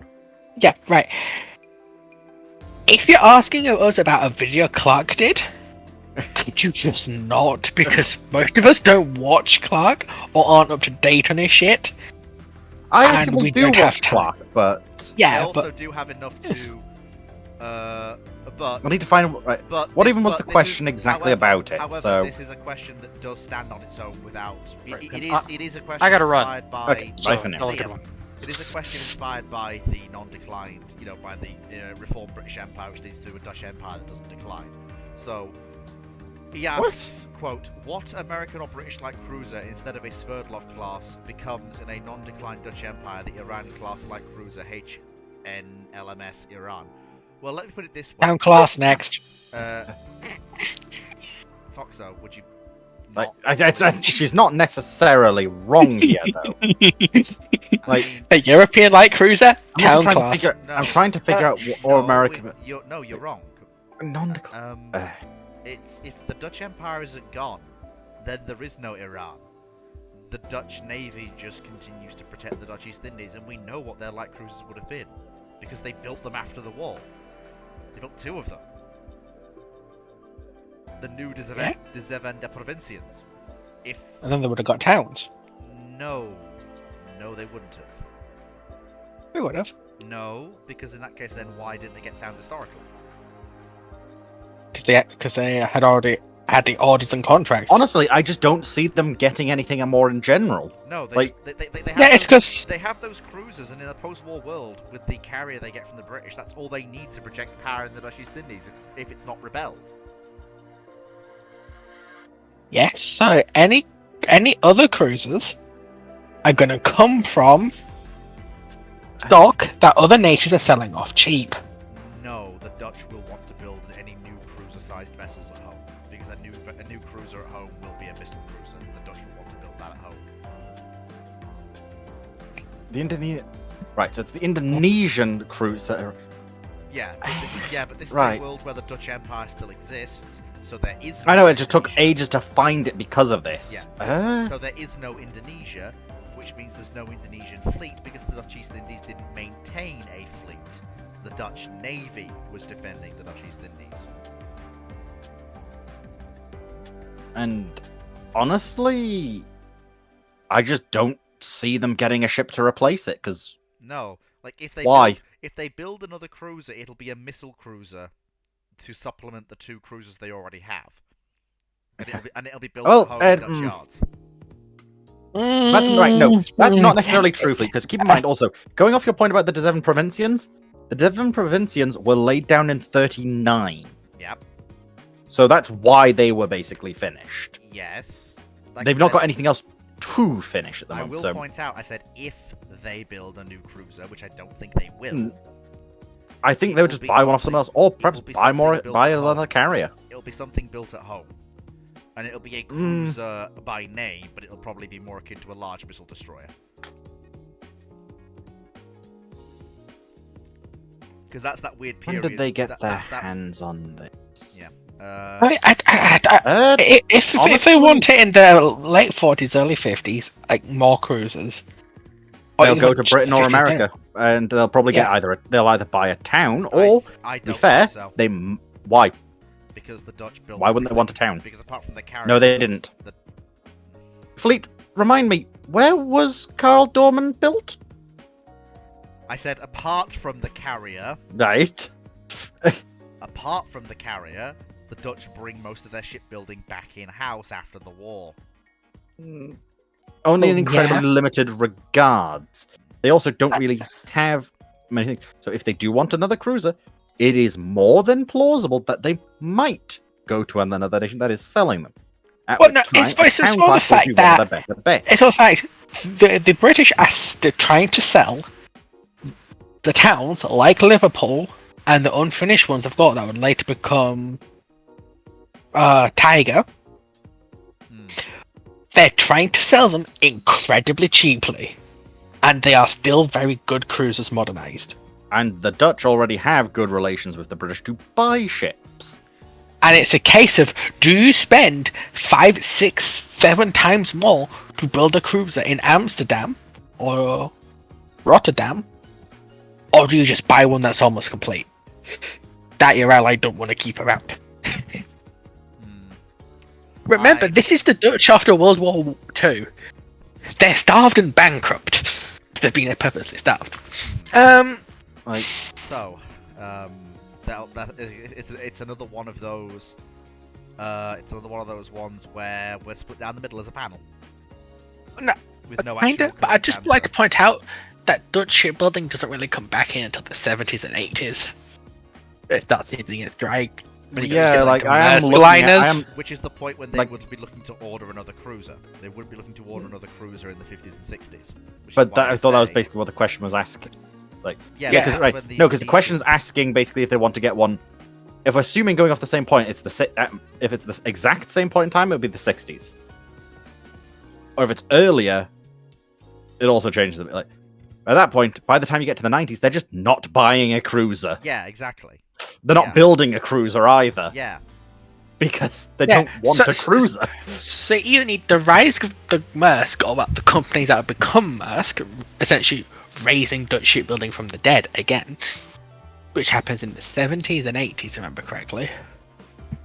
Before that, they're just going to get the cruiser that's finished. And we're trying to sell off. Or buy perhaps one of the Brooklyns of the US. Because they're selling those for pennies. Yeah, the Brooklyns, or if you really want, or the 6-inch ones. The Brooklyn is a 6-inch. Is it? It's got five triples. Oh, they're right. Yeah. Then which one's the? Not Brooklyns.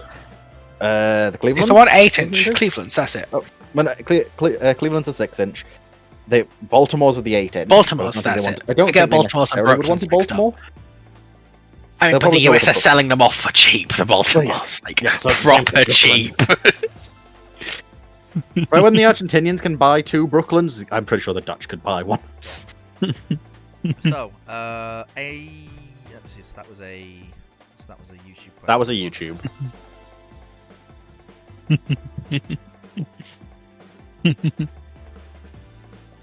What you have to remember, Fleet, is the Dutch have just had a rude wake-up call about the state of the Dutch East Indies. A Netherlands Navy Dutch East Indies unit will form. Why have they had a rude wake-up call? What's this in relation to? I don't understand. I feel like I'm missing some context here. Moving on. Thoughts on the F-7U Cutlass? Why wasn't it so successful like other USN carrier missed one. fighters? Oh, sorry. No, I have missed. Sorry. MC Woods. AFC Woods asked, what if the US was part of the Central Powers during World War I and joins the war in 1914? Not sure if this question has been asked before. It has. I've checked. It Ramblings. hasn't. If so, Well, it's not in the past. can you repeat Not question? since Ramblings 43. If the US joins World War I and joins the war in 1914, Nobody fucking knows. On the side of the Central Powers. yeah, that basically, Nobody knows. It's Well, going to, I- it's going Let to, Fleet finish. It's going to affect the biggest effect is financial. The lack of a British ability to be far more frugal in how they're financing the war. They're going to have to adopt more Germanic-style measures to acquire foreign finance. There may still be avenues open to them. Switzerland, perhaps. Maybe And China again. and maybe Yeah. maybe raising credit in Asia, perhaps. But Which not- China? I think the problem, right? I do agree with what Fox has said initially, though. This scenario is too many butterflies because why has the US joined the Central Powers? Yeah, it's one of those things where It's not even that. It's a case of Well, no, it is. a of case this because- question. no, as We soon would as you do have factor- to know what happened to the pre-existing massive English and French loans. Since the US has gone to war, does it default? Is it restructured? And it's one of those ones you would need a full professional team of And- economists And to deal honestly, with. even then, going beyond that, like, say they choose to actively participate, how are they getting troops they're not. places? They're not. They're Like, gonna be they're just going to invading- stay there and they're sort of gonna go, be invading Canada now what? and fighting the Royal Navy. That's Yeah, but that's kind of. That's the problem. I don't think they're going to have a good time fighting the Royal Navy because the battle cruiser squadrons will probably be sent to deal with them. Well, no, because as Hello. far as I'm aware, the US do this, their economy implodes. Because a large portion of the American stock market is held up by the bonds issued to the British Empire, because the Americans know that they'll pay them back with interest. So at this You've point in suddenly time- got all the money the banks are lending to people suddenly evaporates because all that money is invested in bonds that are now voided. Also, navy-wise, the US ain't exactly doing very well in 1914. no. Because by 1914, the New York class, the first New York class, New York herself, has just been commissioned. Texas will not be commissioned for longer. She needs more time beyond that. But even going off 2, that means their best ships are Texas and New York. The Royal Navy can actually deal with that with reasonable deals. Like, They've just got to keep 'Cause, an I mean- eye. They've just got to keep an eye on the constructions program of the US. They have to keep Yeah, an eye basically. on the standards as they come down the line. Yeah, I mean, but it's They one of also- those things of there's too many things that would Yeah, have to be considered. the Right. US is the main lender to the Empire, and the Empire is the main lender to the US, and there is a shit ton of debt involved. On both sides. And we've seen what happened during the 30s when sort of these sorts of levels of debts are recalled. That shit happens to everyone involved. Mhm. And For the record, Leslie, I wanna- think she's memeing you about small sea tornado. now, I'm sorry, I will fly RC tornadoes off an American carrier if I have to. That's probably been done actually, but anyway, but yeah, like I said, I'm not sure if Fleet agrees, but I think there's too many butterflies here. Like, my main consideration is why the US even joined to begin with, because that changes so much in general. Leslie, that's- I have to disagree with you there. I don't think the RN would have created a plane based on Harrier concepts. They would have, because they had them. They had the designs and they had a prototype. I don't think they would have done because it doesn't fit. Like F-18's just like buying into F-18 reduces the cost for everybody. It doesn't, no. No, it doesn't actually. Because mind- remember, Fleet. The British are a major partner / buyer in the F-111 project. And one of the things that massively scares them out of it is, good God, how much money do you need for this shit? And if there's one group of aircraft that were worse in the early days than the Aardvark, it's those motherfuckers. Yes, but we're not talking about buying And the into British them. know. Yes, but we're not talking about buying into them in the early days. We're talking about the RN buying aircraft that already exist. Yeah. That's still early days. Yes, so you're looking at A's and maybe A's, possibly some of the later ones. Which are still the early F-18s. I admit they're not Super Hornet, but it's a good That's first step towards getting Super Hornet. I mean, to be fair, if you've got the navalized Jag or Buccaneer if it's still knocking around as your strike asset, and then basically all you've got to do is hold out with Hornet as your superiority fighter until Super Hornet appears, and then blanket replace everything with Super Hornet. Yeah, but that's a lot of fucking money, as the US has learned the hard way. Yeah, but the British don't have another choice. The British They do. The British do, though. The British aerospace industry. As Leslie showed, there are other designs already in consideration. Yeah, but the British Yeah, aerospace the very fact that BAE they've labour prepared a governments to solve navalized Tornado, that. The Labour and government has seen the destruction of the UK aerospace industry, and what's left is As others have slowly pointed out, BAE. we do think you are overstating the destruction of the UK aerospace industry. yeah, but this is still the aerospace industry that gave us the Tornado and the Typhoon. Like, it might be down to rag and bone, but there is still meat there. And They give can- them the when- money they when need, they can make make something brilliant pretty good. aircraft. Well, no, I rephrase that. Rolls-Royce make a brilliant aircraft. Do you really think a Also, conservative right, I'd government find in out. the 1990s is going to take any option other than the cheapest one? Yes, Yes. potentially. If No, they 'cause can I'd like to consider it point getting out. more vote of, we've set up new factories, get more jobs. They'll use it as a political. It's not that, it's getting domestic aircraft might be the cheaper option. Because the F-18s are fucking Well, expensive. also, this has also changed a bit because this is no longer getting the F-18s at the beginning instead of now getting the F-18s like 20 years into their service life. If we're now going to the 90s, Going into the the- 90s. because the FA-18 is produced in '74, the first one by McDonnell Douglas. So the question is, sorry, when are we talking about at this point? Are we talking the 90s or are we talking the 70s? Because this does vastly change things. So if it's the 90s, then no.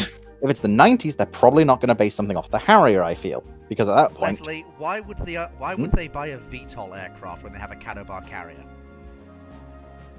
Because the British love their VTOL. Yeah, but you have a Canobar it is something that carrier, was you don't considered for a need- very you long don't time. need the I'd like to added- point out you don't need that they the added plan- complexity. Buy the a RAF VTOL wanted a aircraft. VTOL based on the Harrier, not the Navy. The RAF wanted it as well.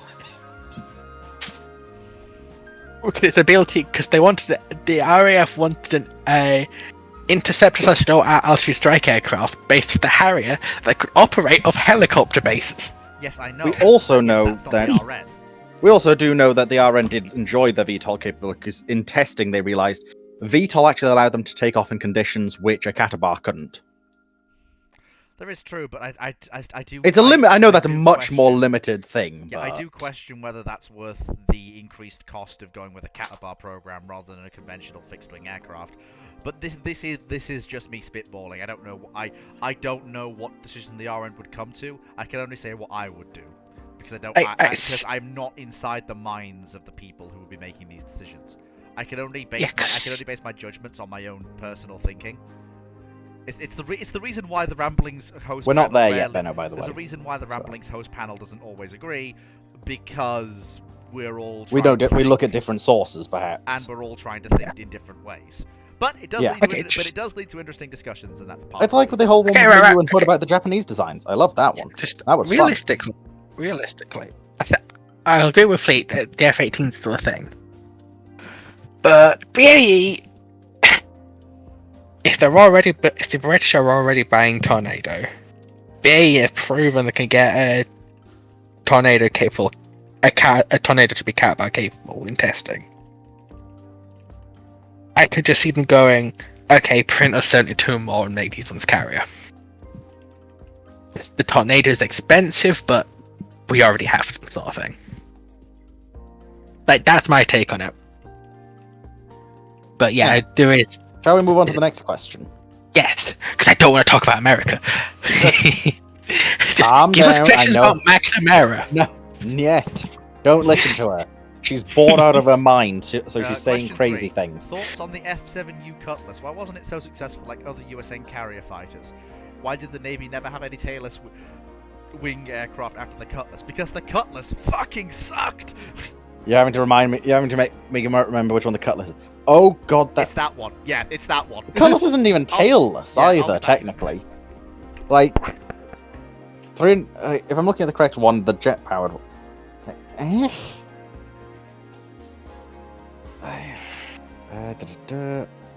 They opted initially for a tail design, but then they realized this doesn't work very well. Also, keep in mind, at this point in time, the US is also looking at other planes with a tailless design. And they also the one realized that's challenging the P-50, P-58 for the carrier role? Like the conventional jet fighter that they made? So when you see in fucking Fallout 3 on the decks of the... very brilliant source there. I just remember it because there's a whole thing of Fallout and why are they using a plane from 1940, The P-58 late 1940s? You said P-58. Yes. That's a Lightning plane from 44. I think you've got the wrong Right. thing there. Yeah, the wrong thing. Is it P-60A or something?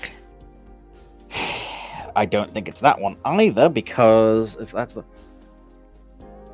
Oh, P-80, that's it. Thank you! The Shooting Star, right. I don't think that's a naval one, though, last I checked. And apparently we're using the Navy, so yeah, no, fair enough. Yeah. It's Someone used by the used Navy. but- It's on the Midway aircraft carrier that the Shooting Star's developed in Regent- 45, though, whereas is in service, whereas the Cutlass is 48 introduced. So it's Cutlass is a bit later. Yeah, but the Cutlass would be competing with the P-80, and the P-80 is not a bad aircraft for an early carrier capable jet. Why wasn't it so successful? It had part of the reason. It had far weaker engines. It's Well, weak engines no are actually problems. good competition. underpowered engines, which were accident-prone, unreliable hydraulic systems. Yeah, the Cutlass. Yeah, it's not exactly a good start. This is one thing we can all agree on. Over The Cutlass- one quarter, right? 320 Cutlass were built. A quarter of these were destroyed in accidents. In a period of 8 years of service. So we can all agree the Cutlass fucking You lost- sucks! Yeah. Oh, I Yeah. forgot about that. The P-80 had a Rolls-Royce engine in, Yes. And I said, why which didn't is they want to probably do why it more works stuff? so much better. The US, the US had been trying with tailless designs. We see this a good number of times. You've got a YB-39, is it? I think. Is it YB-39? Yeah. YB-39, yep. Just double checking because I want to make sure I've got the correct one. Yeah, YB-35, which evolved into the 49, and they tried these multiple times, and just the tailless system did not work at this point in time. They just did not have the capability to make a tailless design function properly in the 40s for what they wanted. The issue So they dropped it. that tailless aircraft are incredibly vulnerable to drifting and sliding, which is really bad for an early jet. You can get it to work with a prop. And And it's also, sort I'd of point out, a lot of big. these tailless designs had tails installed. So, it does kind of tell you something a bit. Yeah, put it this way, there's a good reason why it took until the B-2 to get a successful tailless bomber. No, you've got Concorde And, for just a tailless plane. and I will point But out again- that the Northrop flying wings were actually were actually quite good. Yeah, but they I were like- because they right, had some crippling design flaws. No, I had to right. I love no. This is a thing I've looked into extensively because I love YB39 or 35 because it's such a stupid plane. Yeah, They had a lot of potential advantages, but the tailless design was a massive problem, and they could never solve the problem of basically flat spinning. I hate it when yeah, and the only I hate it when you people hit me with facts and logic. Stop doing that. Right, Fleet, it's a plane that I adore. Like, I want to see YB35 and War Thunder. look, all I'm gonna say is there is a reason. The company who made it kept smashing their head against that wall. And hey, It's they were eventually, theoretically a really good and idea. as I recall, he was eventually proven right because the designer of YB35, near the end of his life, was shown the B2. Oh no, that was actually Jack Northrop himself. They were proven They right eventually. Like they gave him permission to see it, and he literally said that's why he thinks he's been kept alive by God all that time was to actually see the B2. That the thing that he's been trying to do his whole life actually worked. Yeah, I'd like to just brag about the B2 because to get that thing to fly reliably as it does, and to be such a brilliant flying, they had to go to the extremes with the electronics on it. Yeah. So what So- I'm going to say is, one of the reasons I started early is that I do want to finish earlier this evening, and I do want Oh, fair enough. and I do want to revive something that He hasn't happened for a Mhm. while.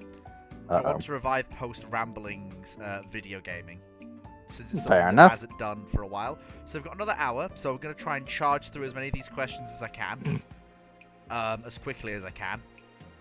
So let's try and keep tangents to a minimum. Okay, so YouTube question. Joshua Santos asks, if the Alsace was built and kept around till the 1980s, what kind of refit would you give it? You're allowed to use other NATO-friendly nations' weapons.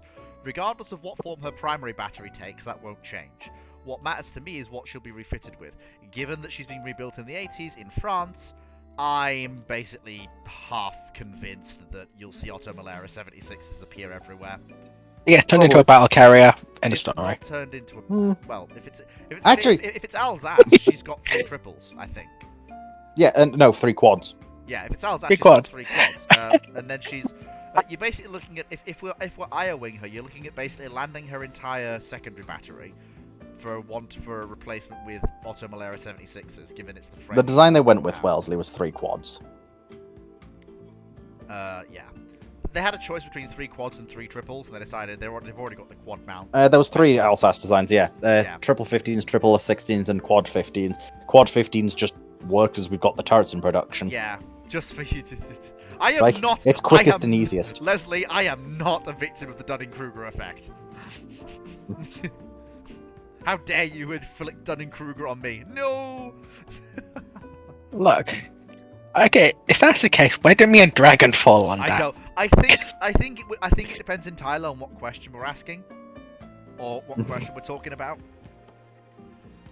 But in regards, I will cite my half-remembered laser pig video at you. yes, but no. There is one of the things I always do say about ramblings, and I've said it numerous times. Like, we will talk and give our opinions on what we think we know on a subject. If you think we're wrong, please Tell go us. look it up.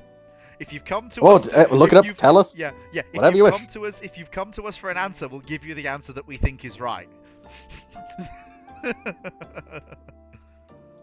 Now, so I believe your next one then, Fleet, it was technically Wade didn't answered, finish which would be Alsace. the question 4. Clearly, Oh, you it are. wasn't. No, Knight, I'm not under the Dunning-Kruger effect. Like, I am. It's not. Like, I know what I know, and I know what I don't know. I will give what I think is right, but I've never. I have never. The difference between the reason why none of us fall under the Dunning-Kruger effect is that people under the Dunning-Kruger effect will refuse to ever admit that they could ever possibly be wrong. The difference with us is that Yeah, we will. like it's happened a couple of times Yeah, when the difference we've is had I others will on. stand and defend a point I think is right. However, Also, yes, however- thank you, by the way, however, Leslie, for the point that. is, I think it's right. I will not stand Like- here and say it's definitely the 100% the actual thing without you can't ever go and tell me I'm wrong. That's what separates the Dunning-Kruger effect. The person has to Damn it, Leslie! He's got a tangent. Yeah, because you just said no tangents and then went on a I tangent. I know. All right, fair enough. So, in regards to Alsace, Also, she probably has a turret. She might have a turret removed. depends. It's one of those things. Depends what they want to do with the space. It depends entirely how much they're willing to pay. Removing a turret would have to have something put in its place, and it would have to be worth that cost, and the loss of firepower. Which But by the 80s, you're not really worrying about firepower as much. yeah, not as much, but it is the cost involved is rather. If you're going to put missiles in, the cost involved is extreme. You can't just pull a turret out of a barbette and put a missile put missile tubes in. Like this has been discussed in relation to the Iowas. It's the reason the US didn't remove the Iowa's turrets is the cost involved to remove them and make that space sound, even to just put things on top of, is insane. Also, weight distribution. Exactly. Yeah, exactly. it's not worth the effort. You're better off just doing what they did, which is, and given the space the Alsaces will have, you can probably fit a fairly sizable Exocet array amidships. At least 20, maybe 40. Also, why would you want Exocets? You turn it into a battle carrier. No, because it doesn't really work. Like I said, weight distribution. No. Yeah. You could. This is the one time battle carriers might actually work. Well, no, two.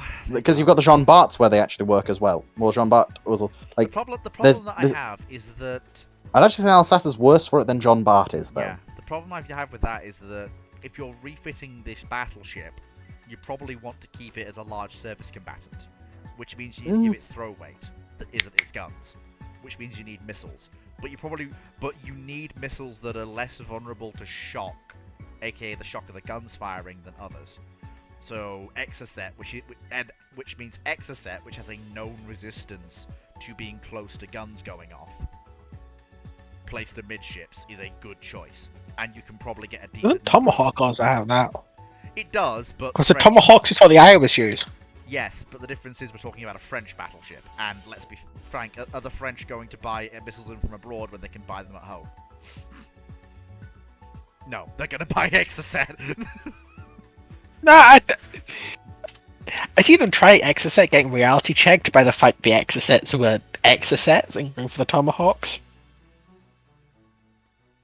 But yeah, probably you get Automolaris and some sort of reason. But honestly, I just trying to even see it being kept into the 80s is hard enough as is. Yeah, because the Exocet is like the perfect example of they're brilliant missiles when they work. Yeah, no, I'll accept that. I will absolutely accept that. But what I will say is that come on, Fleet, use brain. I know, I know it's something I do rarely, but yes, I can. Nobody riff on me but me. Yeah, I'm sorry. So Wellesley, put a pair of angled flight decks either side on them, and then just have them operating essentially VTOL aircraft. Yeah, but you are sacrificing a fairly useful service combatant for. I'm sorry, a battleship in the 80s isn't a useful service combatant. We've had this discussion before. They can be a useful service combatant. Very much an emphasis on the can. It's circumstantial, but you don't want to be taking that into any sort of close range action. Whereas with Alsace, let me think. You probably keep the secondaries, because removing them would probably cause weight distribution issues, and it's probably useful to have. I don't think removing the aft 6-inch will cause that many issues. Depends, but it's the aft quad 15-inch that'll be the issue. Yeah, I wouldn't. So personally, I'd say you'd keep the 4.6, remove the remove the superfiring 6-inch that's superfiring. No, remove the 6-inch that's closest to the superstructure. Remove the twin AA mounts entirely. That raised midships platform cover in box missiles, which are your long-range anti-ship missiles. Below that, just there have twin arm launchers for whatever the French's AA missile of choice is at the time. And then, just either side of the funnel, have a pair of Seawiz. And Okay, that right. should be okay. Because talking realistically, I think I'm on the right tracks, but those spore secondaries on the side, if I remember correctly, That's why you the probably find US has a arm launch SAM that's specifically designed to take the barbettes of for the older ships for the for the twin 5-inch turrets. No. Is it?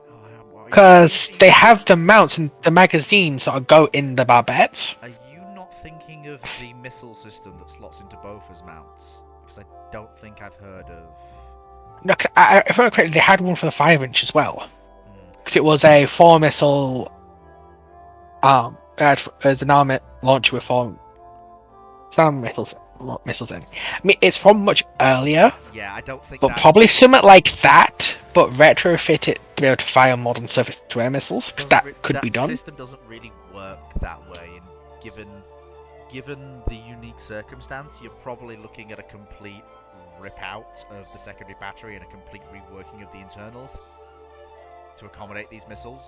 So you're not looking, because it's not like the Iowas. You've got a lot of deck space to work with here, so you can be a lot more creative in what you do. Is this ship much bigger than the Iowa?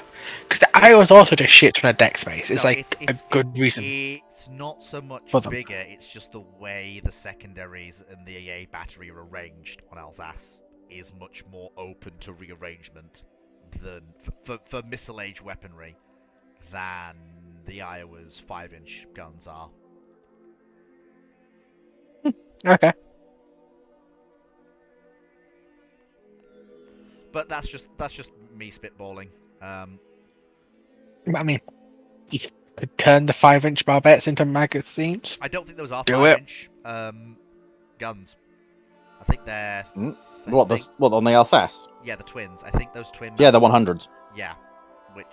To the 4-inch, so you probably could 4-inch. get the both sized mounts. Yeah, but those. Work on Honestly, them. again, Yeah, if but that's happening, for right? Sea-Cat, Again, though, if that's happening, I honestly already see those swapped out with Automolaras. Not 1-to-1. That is too Mm. much gun for the missile era. Yeah, but if I remember correctly, you could fire more modern missiles off the Sea-Cat launchers. I don't. I think. Especially if they're going to the effort of refitting a battleship, they could get it to work. Because you yes, don't want to take 4-inch guns and 4-inch DPs into Yes, but the thing is, modern air attack. you don't want to spend too much, but you want to get capability. So what you're looking at is you're looking at removing the 4-inch entirely, and probably replacing it with. Thinking about it, if you want things to be less sensitive, you probably have the box launchers for Exocet fore and after that raised midsection, and then the raised midsection is where you'd put the sensitive missiles, aka the missile hardpoints for standard missile, the things that are most sensitive to shock and blast, and therefore need to be furthest away from the guns.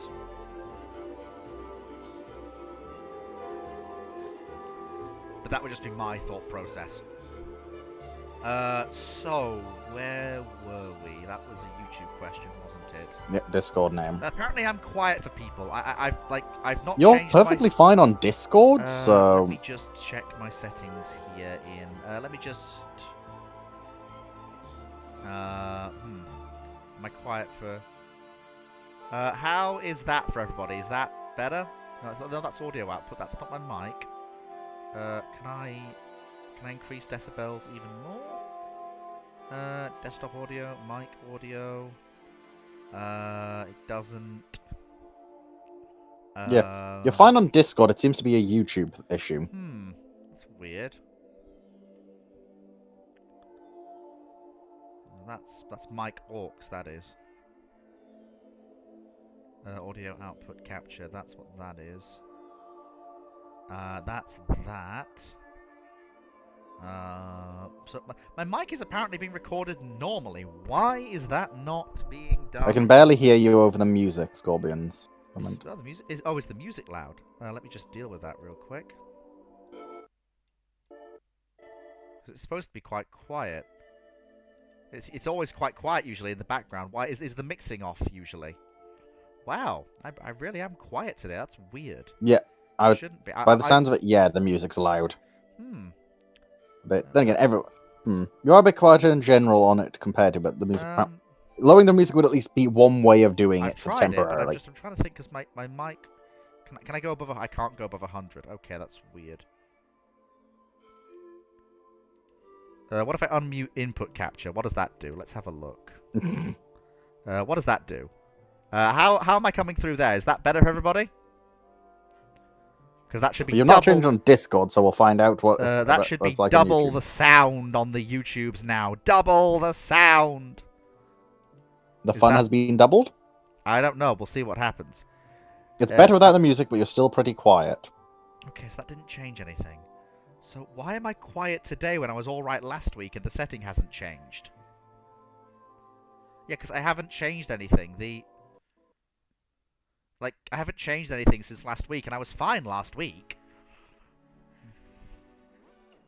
That's bizarre.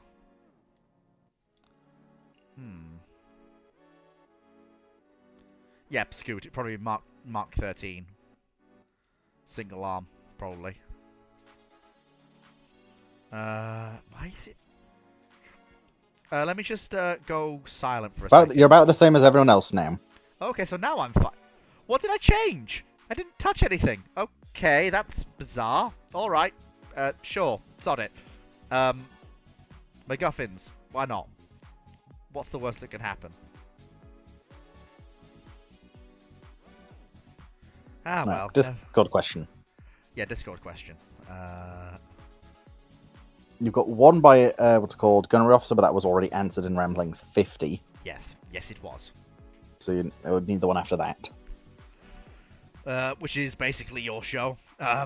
Because I And nothing. yeah, it's very simple. AMC Woods M6 asks, what if the Kelvin Timeline Starfleet fought the Iconians from Star Trek Online? Who wins? The Iconians, handedly. They are a precursor race.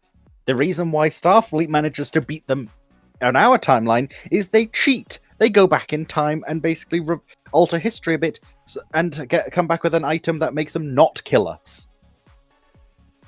Honestly, calling it a win is generous. More a case of ceasefire of, oh, you've got the thing we've been after for the past couple of millennia. Sure, we'll let you live. Yeah, because the reason they're after it for the millennia is because they went and stole it to give it to them later on. Well, no, it wasn't intentionally stolen because Seela got involved. But it's technically not her fault because it's a predestination paradox where she needs to steal it so that events occur. Yeah, I would also point out that why did the Iconians come back? Like, I thought they were dead. Simple, to conquer. Right, in STO, they were almost dead after their homeworld was wiped out by an alliance of races back thousands of years ago. And basically, the remaining 12 of them left alive held a very big grudge about this. Considering that the rest of their civilization was murdered. So they decide to build up in hiding for quite a long time, activate the net. We accidentally activate one of the gateways, which they realize then activate the rest, and then decide, well, you know what? Fine, time to murder you. Time for revenge against your entire, basically, existence. But we didn't have anything to do with that. No, but when's that stopped any genocidal species? Yeah, fair enough. So, yeah, no. The Kelvin timeline, while they use bigger ships, they are nowhere near as technologically advanced in a number of aspects, and also, overall, they just don't have the same capabilities. Mm-hmm. And their mission profile is also different, because they're more warlike in a number of regards, instead of peaceful exploration. And ironically, that doesn't actually help win the war. So, yeah. YouTube one, I guess, then, if there is one. Knights I think there is. 1. Would it make sense if the Blackburn P138B got built in COD, Carrier on Board Delivery, and Airborne Early Warning that it would be the basis for a fairly Gannet replacement? That's what the British were planning to do if they'd have gotten the CVA-01s. That seems to be the case. It's basically a twin-engine jet. Not mention the Airborne, cast one. Carrier, Airborne Early Warning, and Carrier on Board Delivery platform. Which? Do not mention the cursed one. What do you mean the cursed one? Honestly, the P139B also looks horrific. B. Do not mention CVA one again.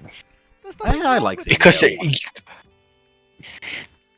one. because you will bring out every ounce of Brit Bong cope there is on this fucking server. I mean, CVA01 And isn't that bad. It's got flaws, but it's If they were actually built, they probably would have been pretty useful. yeah, it would have it would have at least kept Karobar flying alive in the RN. They would It have is- had a number of It is a mountain of pure copium. I wouldn't go that far, Fox. So I feel like So I think some people treat them that way. yeah. But And no, I and think and I would they point out actually were Tom calling decent the ships. kettle black butch. Yes. Anyway, Oh, Your typical gunnery officer asks, what's my no? What's my copium? Dragon, do you want to? I could like. oh no, you got yourself into this one. What's my copium? Because I know yours is French battleships and and anything Spanish. I could. Like, I'm sorry, I'm not sticking my neck out to save you. I've already had one instance where I've almost had mine cut off this week. And it's only Monday. Oh, sorry, I mean the past 7 days. Yeah, well, you forget, Foxo. I have a brilliant excuse. I don't remember anything. That's Well- not an excuse, that's a flaw. It also Well, serves the as an thing is- excuse. Thing is, I'll just put this down to CVA1 being another cope for you. What do you mean? How is it another code? Anyway, Question 5 from your typical gunnery officer. Thoughts I'm gonna on have to the get the clicker out for P-38? her. Do you think it's not the most suitable aircraft for escorting B-17s into Germany, and why did the P-38 perform well, unlike in the Pacific? It's the other way round. The P-38 performed well in the Pacific, but not so well over Germany. It's The P-38 suffered in Germany, especially as an escort fighter, because it ran into the issue of high-performance night fighters. and you've also got the problems it had with operating from high altitude and getting into diving attacks on Luftwaffe aircraft, and unfortunately the controls locking up. Yeah, it's like a very long range against the Japanese, especially towards the later war. It works. And of course, you've also got the you've got the thing where the P-38 is operating in a medium to low level role in the Pacific. Less of a high altitude escort fighter, more of a long range. We're going to go and shoot things in that general direction. Hello, Yuki. We'll be back. Yeah, Yuki's been in the chat for a while. Yeah, news this week. Foxo holds another lukewarm take. Hey, at least they're not ice cold like fleets. Depends on them. Anyway. Now, just a minute. But it's also right. I just feel the need to point out something.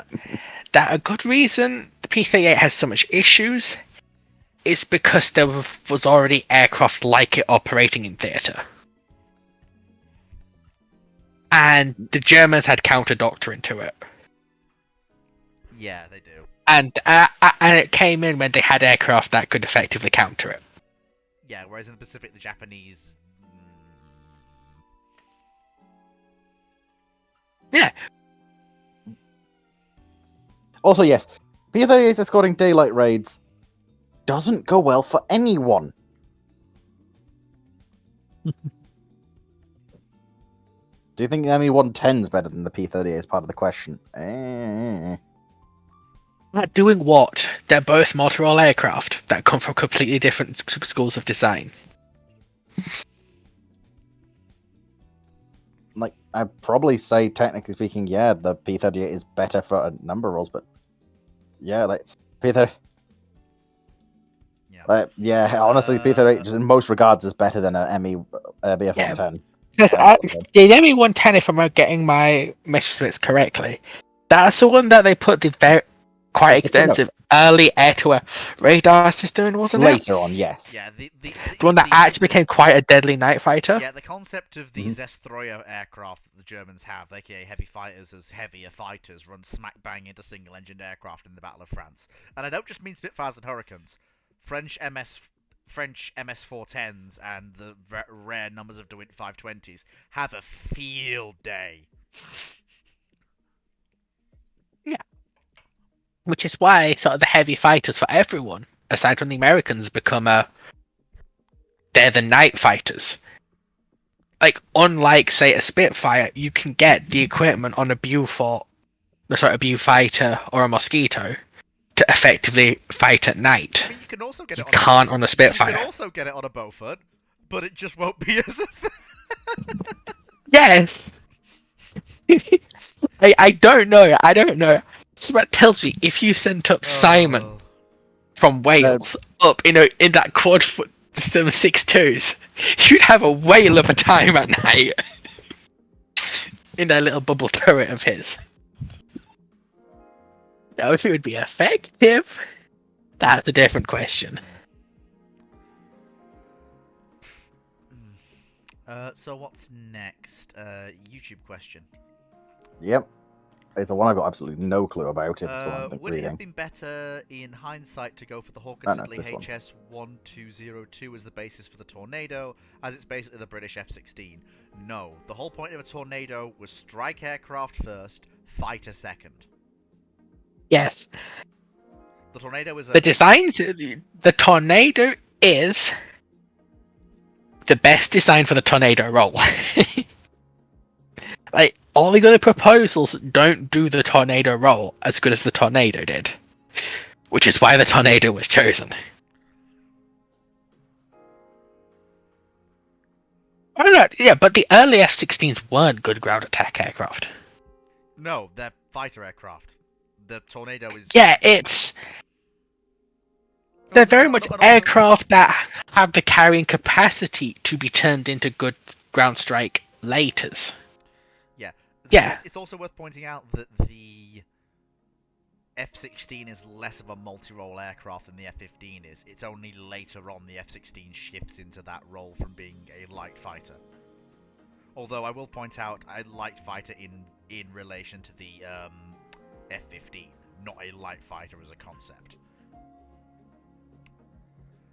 The Tornado is the Tornado is Europe's long-range strike asset. It is. Yeah, but it is designed to but blow things up. It is not a CAS aircraft. It is not a ground support aircraft. It is a strike asset. yeah, because so the early F-15s and the early F-16s, they were very much fighters where they've gone, oh hey, we can put a guided bomb on the missile pylons. And then they gradually So we can ground attack with them. And then they gradually evolve into true multi-role aircraft. There's a reason why there's a reason why you see there's a reason why the US doesn't operate Strike Eagle anymore, because they just have Eagle. Yeah, but it's also a case of it's where the whole swing fighter designation comes from, where there's singular role aircraft that can swing into that can operate in a different role. Okay, not optimally, but if you need them to put warheads on foreheads, and you've got an F-15, the F-15 can do it. It's just you'd much rather have an F-111.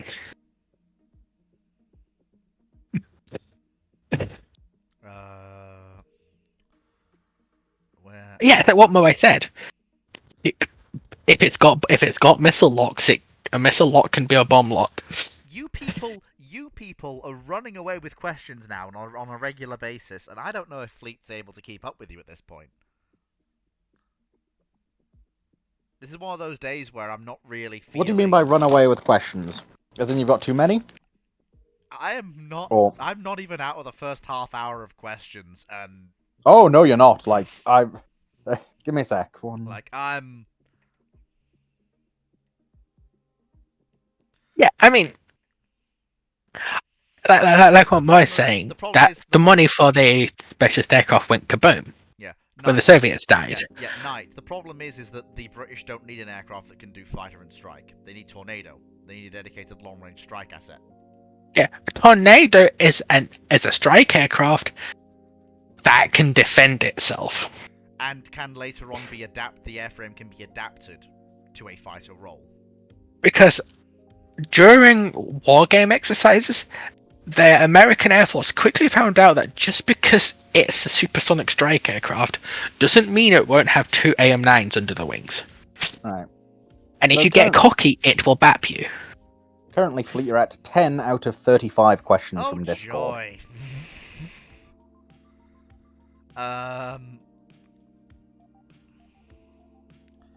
So that was that question. Next is a Okay, I do YouTube want- question. Yep. Benno's got a question. What if the Washington and London naval treaties tonnage in fleet limits? Could we see a form of heavy cruiser? Can someone else please try and read this Right. question I think aloud? what is Because right. Literally, I got a question. What if the Washington and London naval treaties tonnage in fleet limits? Could we see a form of heavy cruiser pop up or a pocket battleship that is similar to super cruisers?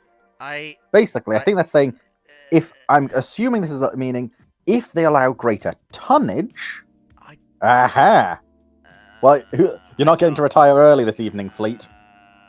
Oh no! But- Please You don't. can- Oh, my for assumption is God's this is sake. basic- I'm assuming this means that Oh, if the tonnage either I'm not assuming allowance, but probably they'll have to increase as well. But the actual tonnage for heavy cruisers increase, so instead of getting limited to, let's say, 10,000, they're limited to, say, 15,000 or more style thing. Yeah, I don't. basically, I'm assuming an increase in Has Benno caliber / clarified? tonnage. Has Benno clarified? No, he hasn't. Then the question can't.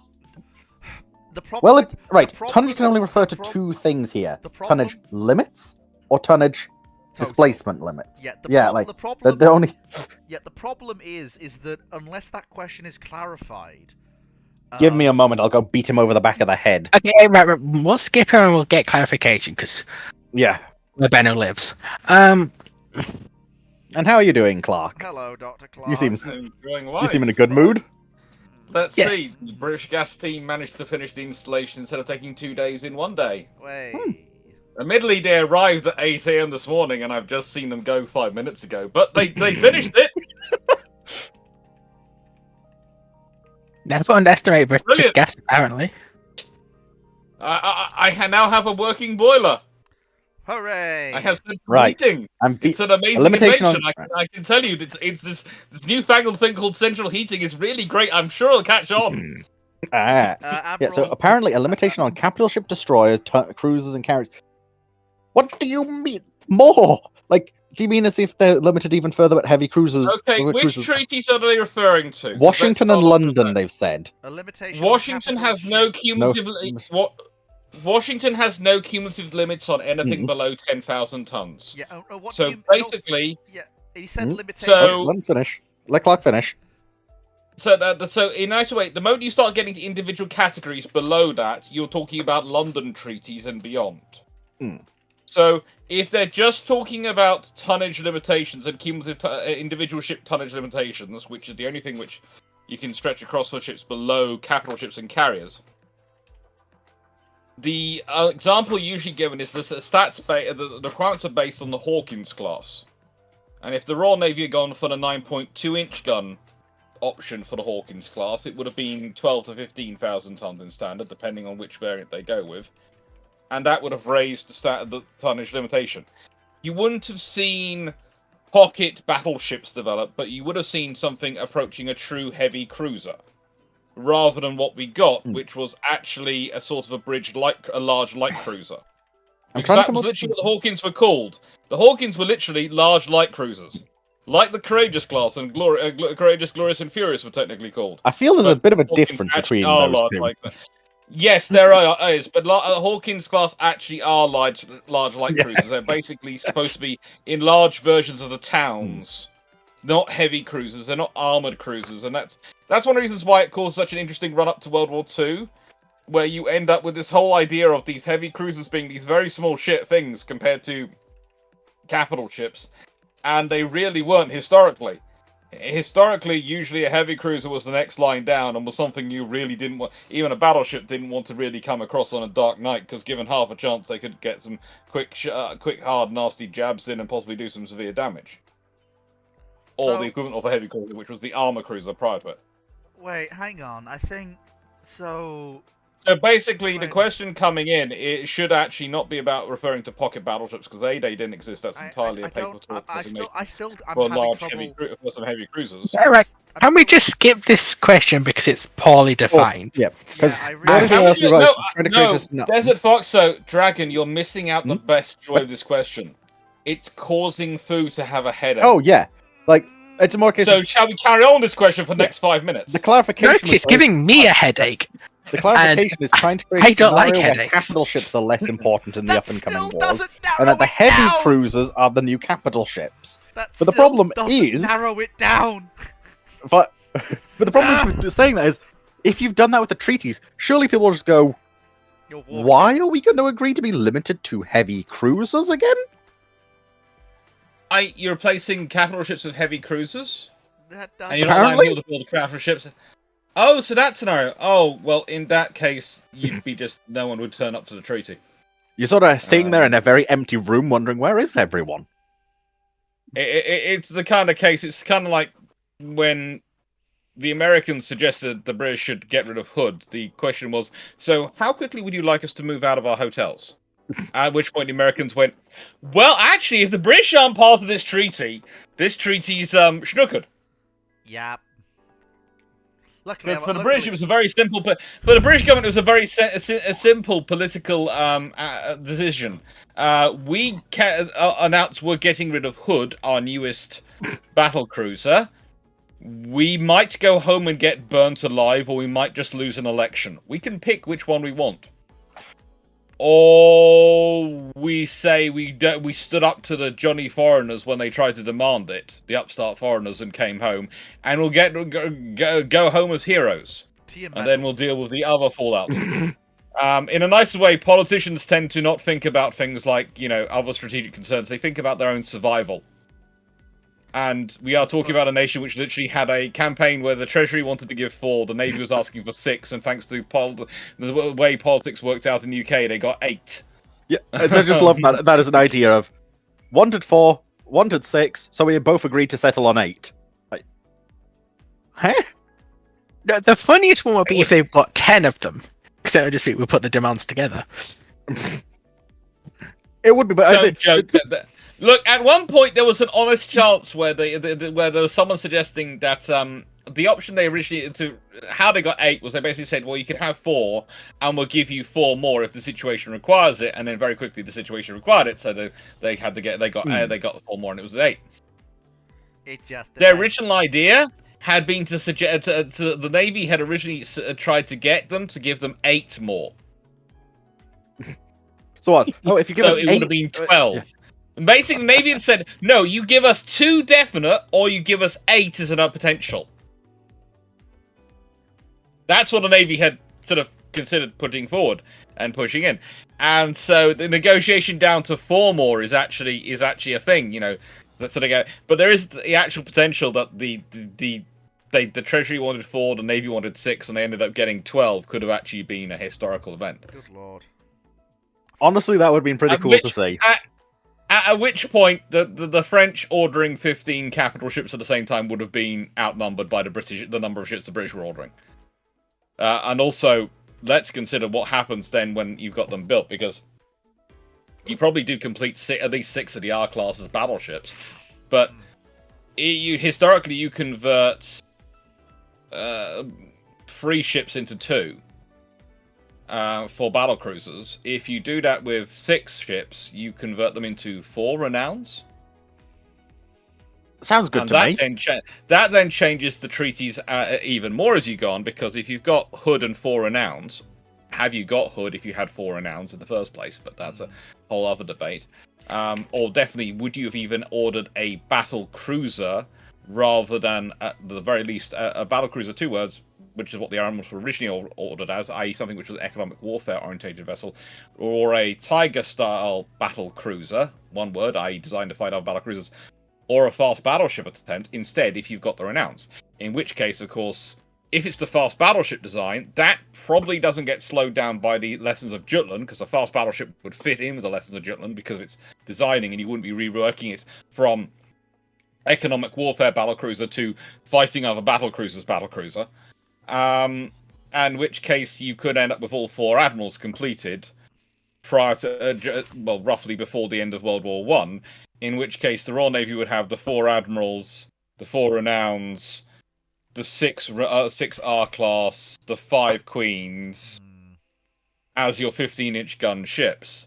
And that's suddenly a very interesting force to consider, because that's 15 battleships and 4 battle cruisers. 19 ships as your core, and then they're making the argument in the treaties, and it's... Yeah, I could see the treaties being very different under those circumstances, because of the sheer problems of working out how to value them in, and how to value in the British battle line. Because the British battle line was already going to be faster than the American battle line.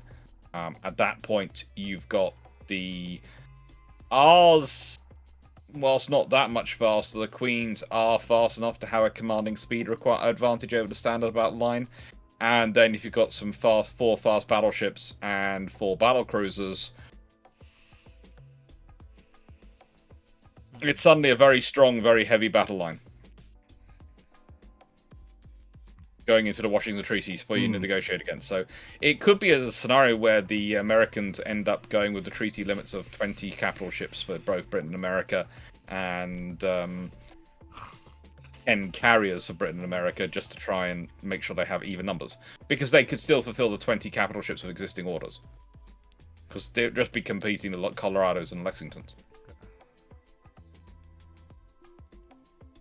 No new costs. The British probably will demand to build some 16-inch gun ships in that circumstance. We literally... Why am I getting a horrible case of deja vu? Oh wait, because we had this last week.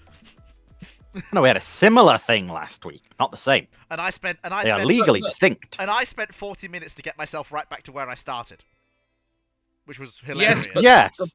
The point is, Fleet, you do call this program Ramblings. I call mine Brew Ships. Yeah, I know. Because I'm just going to go get some alcohol. I'll be back in a minute. No, because remember, last week is when we've learned that Fleet cannot count beyond 5. No, that's not what happened. You could not add 3 plus 3. No, Look, that's not. Look, in a nice way, Dragon, don't say the dirty word. I know I've already said it a couple of times and watched Fleet flinch. You know, psychologically through the thing, I can see because the way the host shimmers that he's flinching every time I use the word 6. Look, it flinched again. Why do I stop? Say 6 and watch him flinch. I do not. Look, I just what? Are we rigging on Fleet for the word 6? No, it's because of the fact that if you remember last week he couldn't count to 6. Oh yeah, I had to go through basic calculus with him. Like, remember, Fleet, that is now recorded for prosperity. Yes, posterity. but YouTube. Like I And have. They never flush it. Funnily enough, I have actually been re-listening to that over the course of the last few days, and I've just gotten to the point where Dr. Clark has shown up. I think. You won't get tired of my voice, will you? No, not really. I'm waiting for the point where Drax shows up, because we had I think we had like half an hour discussion on Supreme Commander in Yes. in 40k, and that was a 40k. good, that was We good. did. It was a good one. As I said, one of my favorite questions that evening was probably the whole thing of I the do actually fast have battleship something to build. announce on this show before I forget, because I forgot to do it last week. So unfortunately, me and Dragon discovered this yesterday on Brew Ships. I never told you, Dr. Clark. I But thought you were meant to message him. I spoke to him after Brew Ships, but I just may have Right, forgotten to say it. The appendices for the Drakestrom Royal Navy and Kriegsmarine are gone. Vanished. Poof. Gone with the wind. I have been removed from the website. Sadly. Which reminds me, I need to ask Reaper, because I'm wondering if Drakrum Reaper might have took a copy of at least them. Yeah, because I've Wait, Yes. They're off the internet, maybe, They're what? but they're not off my hard drive. Please tell me you downloaded them. Some of them. I got the English stuff. Well, That's good, at least. Well, all we need now is the German I'll- stuff because I'll- the Yeah, Ger- I'll bug you about that one of later. the whole things about that was going to be the funnest thing was not so much Hey. Japan, the United States, or Italy. It was going to be Britain and Germany because Andrew Hey, Lambert don't and worry, Norman Fleet. Freeman I've were got your going- favorite ship saved. Let me just upload it again. Where is it? Don't you fucking dare! Don't you? Where are fucking you? Dare. I know I've got it here somewhere. I'm Here sorry, it is. Found it. Is After that all- oh, we SS know- Pangersleeve Freya? After all, we know Fleet, outside of his love of Hosh, his favorite ship to ever exist is the Freya. No, I hate it. Made by the SS and crewed solely by the SS, Oh god, I hate it. with the only quad gun ever made I hate in it. that timeline, I so hate that we it. can tell. I hate it. I really hate it. I wanna kill it with fire. But yeah, so No, he says this, I but Fleet's actually just a real tsundere towards Freya. I am not. I hate that. He actually story. loves it, but he can't let it seem that way. I would rather go. I would rather. I mean, I would rather Hosh had never existed than ever admit that I like that shit. I'm sorry, chat. Doesn't he have a the vibe of a nobleman who's denying his mistress at a party vibe? No, I more you- feel like we should also make Battle Carrier Hosh a thing. No, no, leave Hosh as she is. She's fine. Look, Thing. look, An Fleet- inch and an inch I and a half think of vodka. I think we Look, broke Fleet a look, tad. look, Fleet is no, Fleet is a strong, respectable doctor. no, look, oh, okay, all right, sorry, look, Fleet, I just, what I mean is, We really have broke him. what I want to say is, well, what I mean about, this and that, what I actually want. Right, I'll take over for him since No. it seems this fleet has an error. Basically, if you've got your hands on the documents, if you, possible, mention Yeah. it because it's Yeah, something we're still mine are looking for. incomplete, so if someone's Which got the one do you mean complete by ones, give. incomplete? I've only got the Starting to cruisers. Sound like that do you mean you've demon in only got Fear the No cruisers? Freerun before she gets her head have- whacked off by herself. Yeah, I have the battle cruisers and the cruisers because I don't give a shit about the battleships at the time. But what I mean, Fleet, take a moment, no, it's reboot. I will. yeah. Yeah, where did I put? Oh, Okay, right, Dragon. Next question. Right. Next question's technically a YouTube, I believe, because that one was a Oh, good. Discord. Yeah, because that was Yeah. Benno's weird Discord one. Is this from Night 6831, this question? Might be. I think, technically speaking, the next one's actually from Stephen Meyer. Blast welding, fusing two plates of metal with high X, is discovered early, say from a boiler explosion in the Ironclad era. How does this affect armor construction? Do we need others who are not currently on the panel? Okay, I can talk to it about to an extent, and I will quite happily talk about it. It's closer to Drax' wheelhouse than my own, but honestly, I teach history of engineering, so I can teach it from the history of engineering perspective. Because guess what? Engineers don't like teaching history and ethics in their own topics, so they tend to get in a friendly historian to do it. So that's how I make my living, ladies and gentlemen, on quite a few days of the week. That's how I earn my money, going to various universities and teaching the history of engineering to the engineering students. Are you gonna tell That's me that brilliant. my child blender 9000 isn't ethical? No. That's from How do you know it's so efficient? End up. At blending. Hello, so many people things of that- the world. It's done. So anyway, when we're talking about this and you're discussing blast welding that early, there are actually examples of there being accidents and things which come close, which they fuse things in interesting ways. But there's unknowing that it could do it and being able to replicate that process in a controllable manner.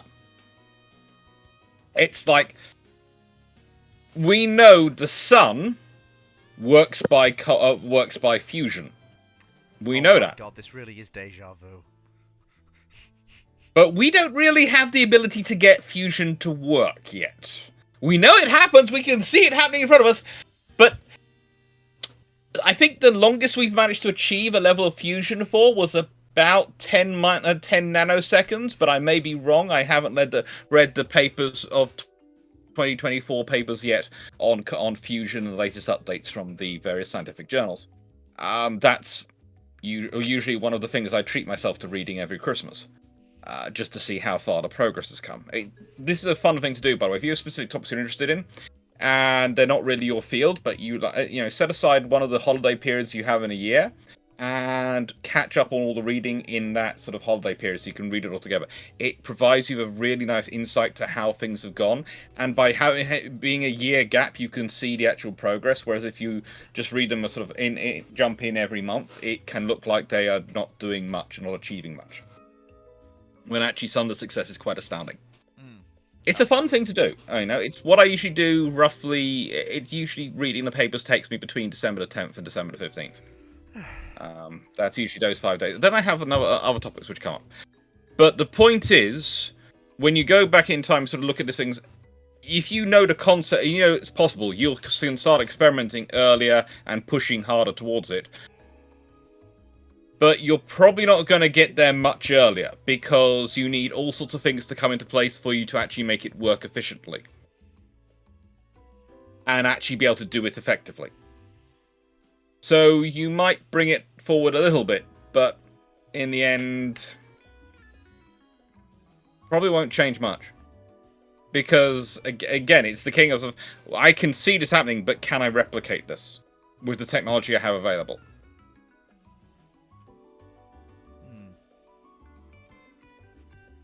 Did that make sense? Yeah, that does remind me of something interesting that's partially related. To me, at least. Because I was reading an article of the Scientific American from, I think it's 1880s, and the headline was, "Scientists doubt sun is burning coal." If you think about it, that's a ridiculous headline in hindsight. But if you go about what those people have the context to know at the time, it makes sense. Yeah. So Fleet's back from his spiral into insanity. How are you all doing? Trying to get the sun to run on coal. And I'm off again. Yeah.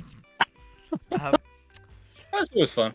But, it's fun. And and that's why you have the sort of blast welding process really comes about in 1962. That's when we really start to sort of get it working. But and that's with you having had roughly some events in World War One, events in World War Two. Let's be honest, some of the damage done to ships in World War One. I mean, after Jutland, they found some of the plates being blasted off, but also they found some bits of metal had been fused with other bits of metal.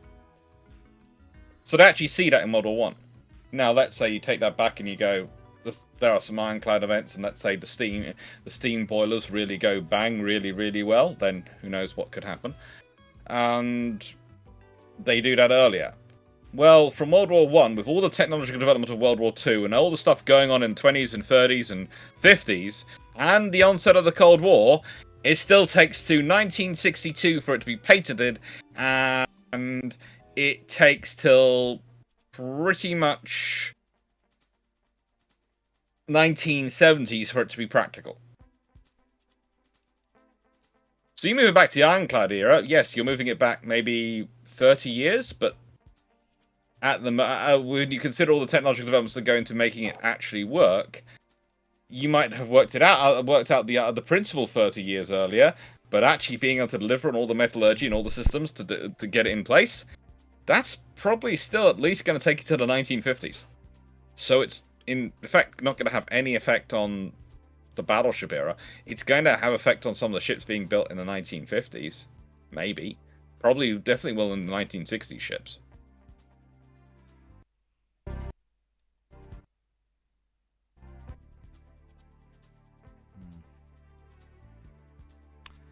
Well, but if you could get it going a lot earlier, if you could, just imagine some of the composite armors you could build. You could produce laminate armor layers of different types of steel. Oh, laminate armor didn't really work though. Because I don't know. Yeah, they're like looking at me like that. Now you think now laminate armor. It depends what type of when you're talking about and what kind of laminate armors you produced. If you're talking about the armor on HMS Warrior and other ironclads where it was iron with teak backing, that was actually very, very good, especially at stopping spooling of the metal going ricocheting around inside and causing damage inside the hull and hurting people inside the hull behind my armor. So don't think of laminate armor as necessarily something to stop the shot, but to stop the effect of the shot. And so if you could produce, let's say, an armor which was a really thick, your proper solid armor plate on the mat, and then you could, using explosion welding or various other forms of options might be developed in time, to laminate on, let's say, another metal, which is far less likely to spool, and will contain that, then suddenly the damage of those shells hitting is going to be far more limited. The first shell impacts. And as I always try and explain to people, the first shell hits, that's what your armor's designed to resist, the first shell. But even the first shell, which your armor will resist, will have little bits of metal come showering off inside the hull and go all sorts of places and could cause damage. Well, if you can stop those bits going off, and they come with various ways of doing this, that's why you end up with compartments, you end up with coal and various things shoved into the outer compartments of a hull of a battleship and all these things. To stop those bits of metal going off and going around and doing damage. Well, imagine if you've got armor that can do that. If you've got armor that you've got metal that you can do that with. Let's say on the inside of your turrets and inside of your engine rooms and various other places. Suddenly it becomes a very useful thing to have, doesn't it? But don't think of it as a laminate armor as necessarily giving you a stronger, better armor, which is going to make you more impervious to damage. Think of it as a laminate armor, which is going to allow you to have a better protection process from the armor. Okay, so something akin to like a spore line that you get on the light called MBTs. It's like a layer of Kevlar that's designed to stop spalling from non-penetrating impacts. Yes. From turning the crew into a Escher display. I thought with the energy involved in battleship shells, you couldn't really do that. So you can't with polymer-based laminars and those sort of things, but you could theoretically. There are some metals you could do it because you think about it again with metallurgical science. There are some metals which are really good at spreading energy and absorbing and distributing load, and so reducing the spool. But those metals tend to be not very good at stopping penetration.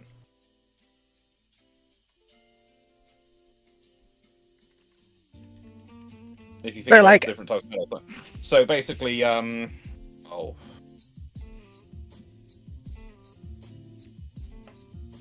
brass, I suppose, is a good example. Fleet's back. it's like brass, aluminium, metals that are good at sort of flexing, so that they're not brittle enough to shatter into sprawl. Yes, and so you could connect. You can theoretically explosion welding put two different metals together. Didn't know that. I thought you could only weld like metals together, unless you're using like a form of solder or something. Yeah, well there you are. You see, that's.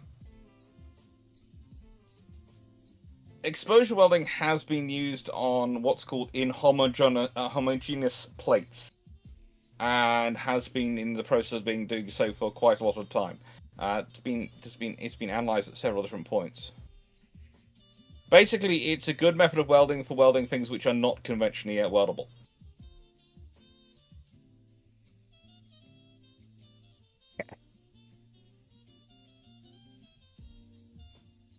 You said it's called explosion welding, correct? Mm-hmm. I'll just add that to my document as stuff to research. Thank you. Yeah. It's also possibly one of the more interesting areas of welding potentially for future development, but it's also potentially one of the ones which could turn out to be an absolute dead end. Thanks to some of the developments in high electric welding, I think it's called now. High voltage electric welding or something. Oh, brain is really scratching me on that one for some reason. Do we want another question? Yes. So now that Be Fleet's, Discord, I now believe, that now. now that Fleet's back on his head, Admiral Wellesley asks, considering Dragon is here, the year is 2217. You're on the design team assigned to the refit Constitution. What would you change from what Enterprise was refitted into, and what would you do to keep the colonies operating till the next century? This is a repeat from last week, but you weren't here when the question was asked, so you're the only one who would know how to answer this one. Can I just say one thing? Thank you, Leslie, for a spoiler. I kind of enjoyed that he's just told me that the Korean supercomputer conducting Tomac Advanced Research managed to broke its own records by doing something for 48 seconds in April 2024. That was going to be something I was going to enjoy reading in December. Spoiler? I don't know. Spoilers. Technically speaking, yes. Right. So technically speaking, what you're referring to there is the Enterprise subclass Mark 1 Constitution 2. I wish it was short on that. That is its actual title.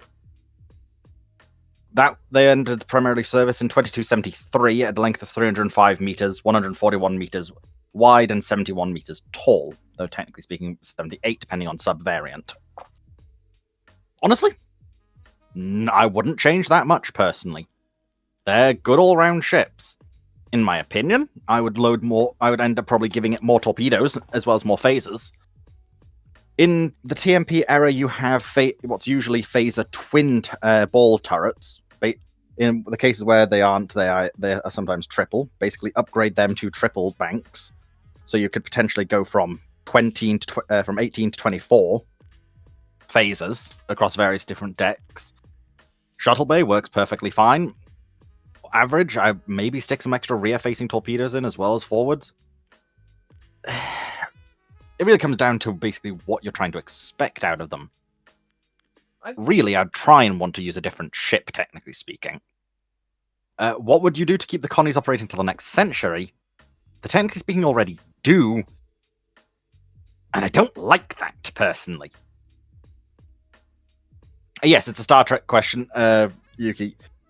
And yes, it's the Moe. It is the one that you see in the Wrath of Khan. It's also the one you see in the motion picture, technically speaking. It's a decent ship. It's a decent all-rounder. The only thing I would really change is, honestly, I would like slightly more shuttle and fighter capacity. Actually have some fighters, but that's more of my problem with Starfleet as a whole, in that they suddenly get a whole fighter corps in DS9, and prior to that point, they have strictly, we don't have fighters, and you go, no, actually, they're really useful things for organizations like you to have. Because they're a very easy way of turning ships which are very much exploration ships into something which is more of a warship. Now, I do tend to agree, but I also know a number of problems. Now, technically speaking, they actually have plenty of fighters and carriers. No, they're not runabouts. There's a difference.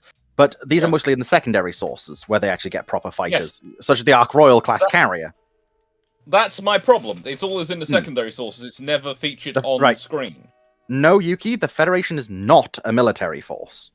The Federation explicitly is an economic union. Starfleet could be considered a military force, though.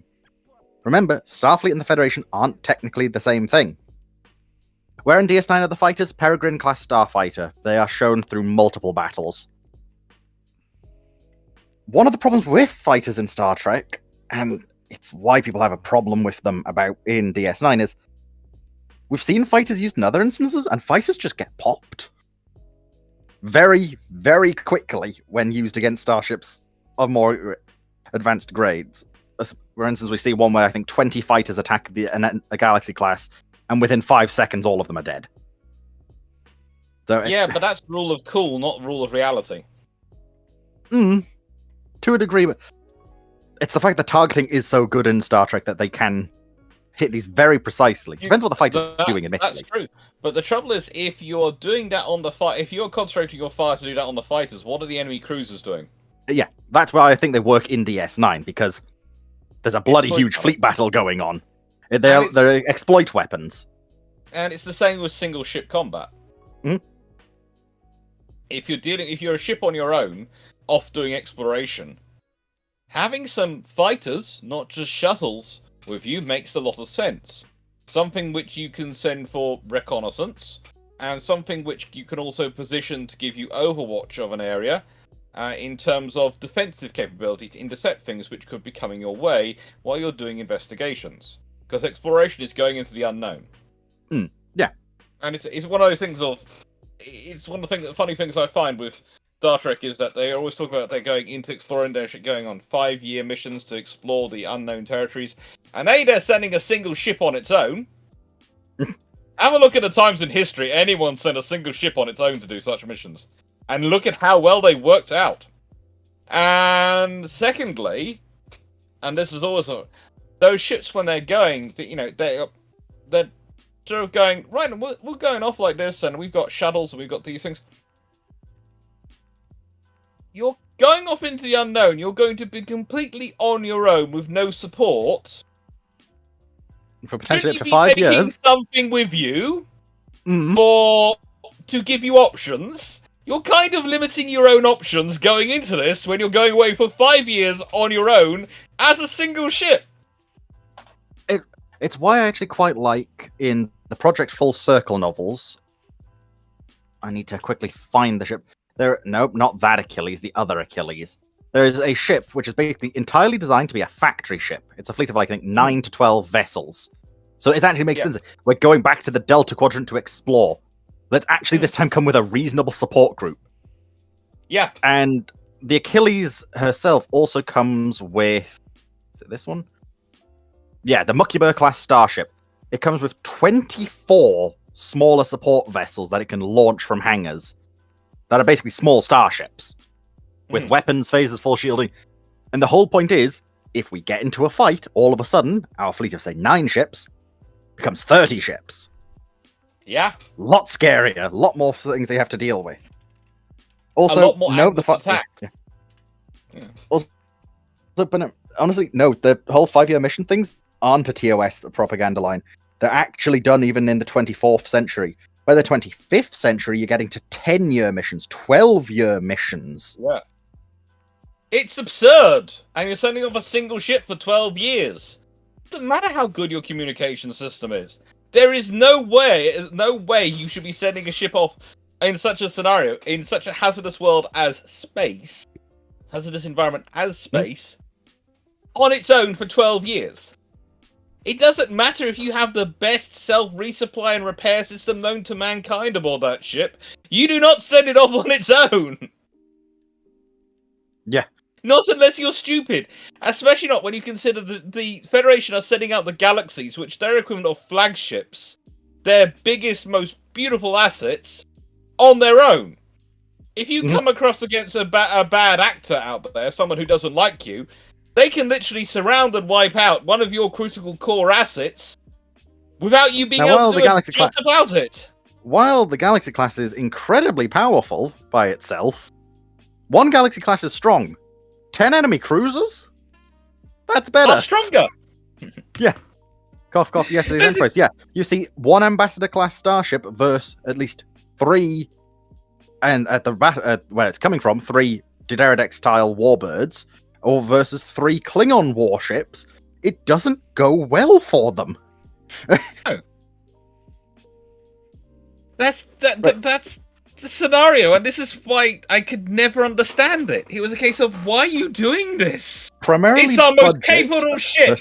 Then don't send it off on your own. This is what your smaller vessels are theoretically for scouting. The bigger ships are for the fully understanding.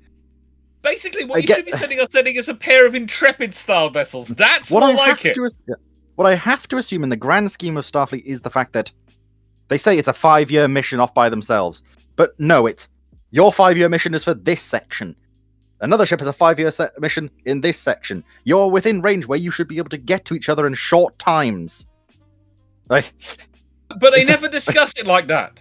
No, And they let's be don't. honest, if that was the scenario, then that was shown in the first episode of The Next Generation with the loss of Yamamoto.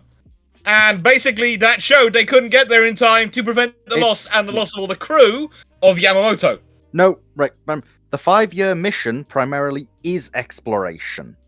But you chose TNG, which is a series where the whole point of it is basically seeing the galaxy. Like, in TNG, the Enterprise D is literally ran around because it's the flagship with all these people. It's like, now, so that we actually have a show, we need to show them doing something. It's why I love in one of... again, I love the Star Trek books, even though some of them are a problem, but one of them literally mentions for the Enterprise E, yeah, we've been exploring for 5 months now. We've saw nothing of interest. It's exactly what the survey probes said. Can I please do something? One of the crew member, it's a particular from a crew member whose whole thing is xenobiology. They are meant to make contact with the species, learn from them. The most interesting thing they've seen is a basic comet. Most interesting thing they've probably seen is my orca with a hammer. Probably, yeah. And the 5-year missions are semi-close to at least some outposts, because you have to have some way of relinking, but Clark's whole thing of what happens if you do, during a 5-year mission, stumble across a hostile species? What if they attack you on site and your ship's gone? Bye-bye. Yeah, well, no. The Borg they don't stumble across the Borg. The Borg were introduced to them. Like, the galaxy explicitly flicked across the galaxy to the Borg. I mean, to be fair, that cube was on its way to Earth anyway. No, it wasn't. That cube wasn't. Another cube might have been. Probably was. Hello. It's why I love Douglas Adams do that.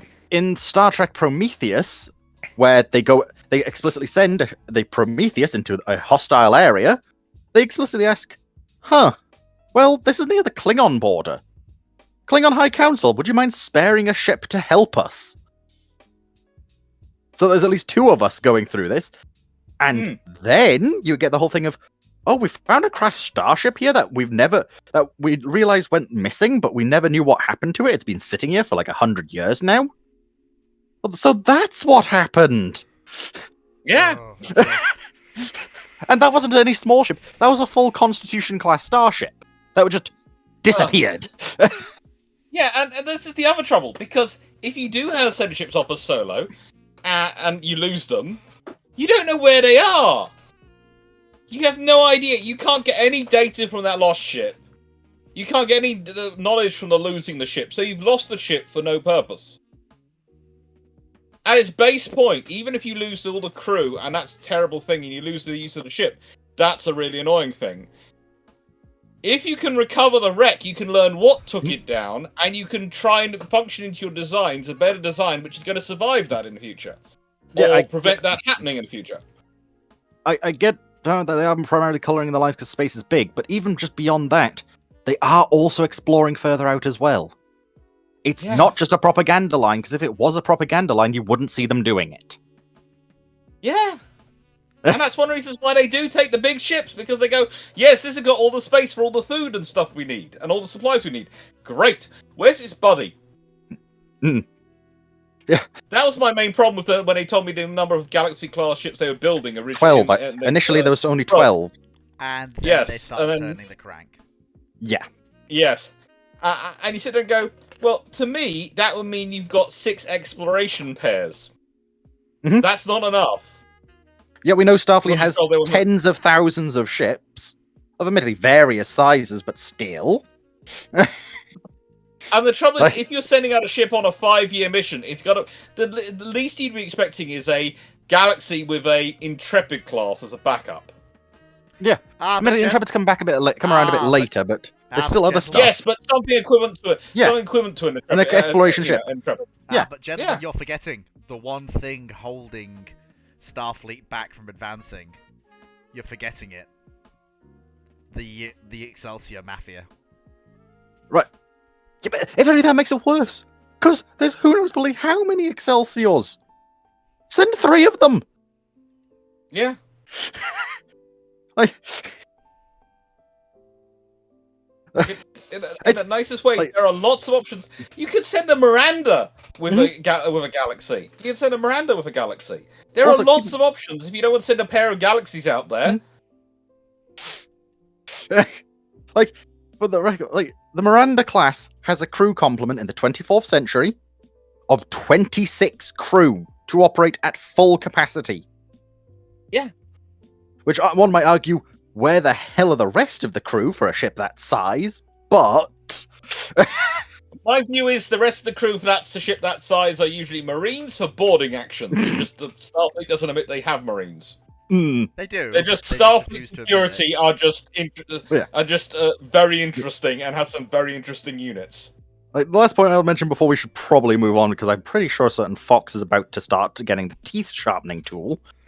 And is also Fleet The Commander Sovereign class 3. is literally described as the exploratory deterrent battleship. I thought Starfleet didn't operate battleships. They do after the Oh, Dominion War. That was given up the moment they met the Borg. Yeah. In a nice way. That one went south faster than Sherman the moment they met the Borg. That was the Wait, scenario. I will admit that's a good joke. So Brackman, I had planned to stop rambling 15 minutes ago, but because Dr. Clark has shown up, I am going to try and keep myself going until 2 more hours. until about 2 more hours. Maybe not 2 more full hours, but These tag ones. another 45 About minutes. how about 9 fleets? So Yeah, then- that's what I was thinking. Yeah. About 9. also, Yeah. Panam, again, we're not really treating TNG like DS9. There's a lot of extra material that is shown to explain all of this. It's just the shows have to be written the way they are because they have limited time. Yeah. Good. Also, I really wish I knew where that They're was from. inherently Wellesley. limited in what they can show. Yeah. Because your average viewer doesn't want to look at a starship going, We "Oh, also that's a know nice early- rock." We also know that they for do 4 this in hours. early TNG because before TNG you have TLE, the Lost Era, where you literally have the whole thing of the Cardassian War. They've just come out of a war that was awful for both sides. There's 3 other wars in that period. Mainly because, honestly, it's so bad. Because having looked at the Cardassian command and control systems and studied the Cardassian military and organization and their ship design, I'm not sure how the Federation held themselves back from wiping them out. You've got the Federation Cardassian War, the Federation Zenkethi War, and then there's the Federation War against the other people who kept liking to turn their ships into suicide bombs, where they would send And out a let's distress put it- signal and detonate it. The Cardassian economy. Yes, I get it, Foxo. It's No need to sharpen terrible. teeth. It could have, in nicest way, the Federation economy would have been able to outproduce it like 60 times over in 5 minutes. It's like Japan taking on America in World War II. No. That's the economic difference we're talking about. Yeah, and between no, the Federation it's and not the like Cardassian. claiming Gulf 91 was a war. No, it was a bloody war for the Federation. It was not kind, but it wasn't awful. No. Like, Mainly the problem for the Federation was their own people, their own governments holding themselves back and being stupid in the Cardassian War. Because honestly, if they just turned on the spigot just a little bit more, the sheer number of ships they could have produced, they'd have been having 3 to 4 to 1 advantages over the Cardassians. Because the But you Cardassian... see, we can't do that because then we won't be in a post-scarcity economy. mm, You'd have still been in a post-scarcity economy. You've got blooming replicators. as soon as you get matter replicators, yeah, great. Where's the political will? Everywhere. Like, I think you're slightly also going too far the other way to us, admittedly, in terms of what you're wanting. Okay, But, yeah. Anyway, This I yes, can actually understand, because honestly, I struggle to care about the town that's 13 miles away from me. I wouldn't give a damn about the planet 13 light years away from me. you do when It's you do when it's an important part of your trade economy. I mean, If that planet disappears and you lose a large connection, all of a sudden you start going, "What happened there?" and if you can't- but if my planet's if you got can't defend- replicators and we've got the mass and the power to run them, why would it bother me? I Because imagine it can have that's something the that'd be biggest easier to work issue the out. Federation has. I can Mhm. understand where Foxo's coming Mhm. from, but think of it from this other perspective. You're going to, in that kind of scenario, you're in a very intermixed and interrelated population. And you might not care about, let's say, the planet 13 light years away from you, but you might find your neighbor very nice, and their family might be on that planet from 13 light years away. And so suddenly that's your connection, your care. Or your favorite takeaway, a restaurant which you go to for real food rather than replicator food. When you have a society as interconnected, when you have a society as interconnected and as culturally locked together that celebrates diversity, encourages travel, allows for a mingling of people, ideas, and friendships to be created across galactic distances. Let's be honest, on the Federation order priority, Ryza probably ranks above Earth as things it's got to protect. No. Earth is the...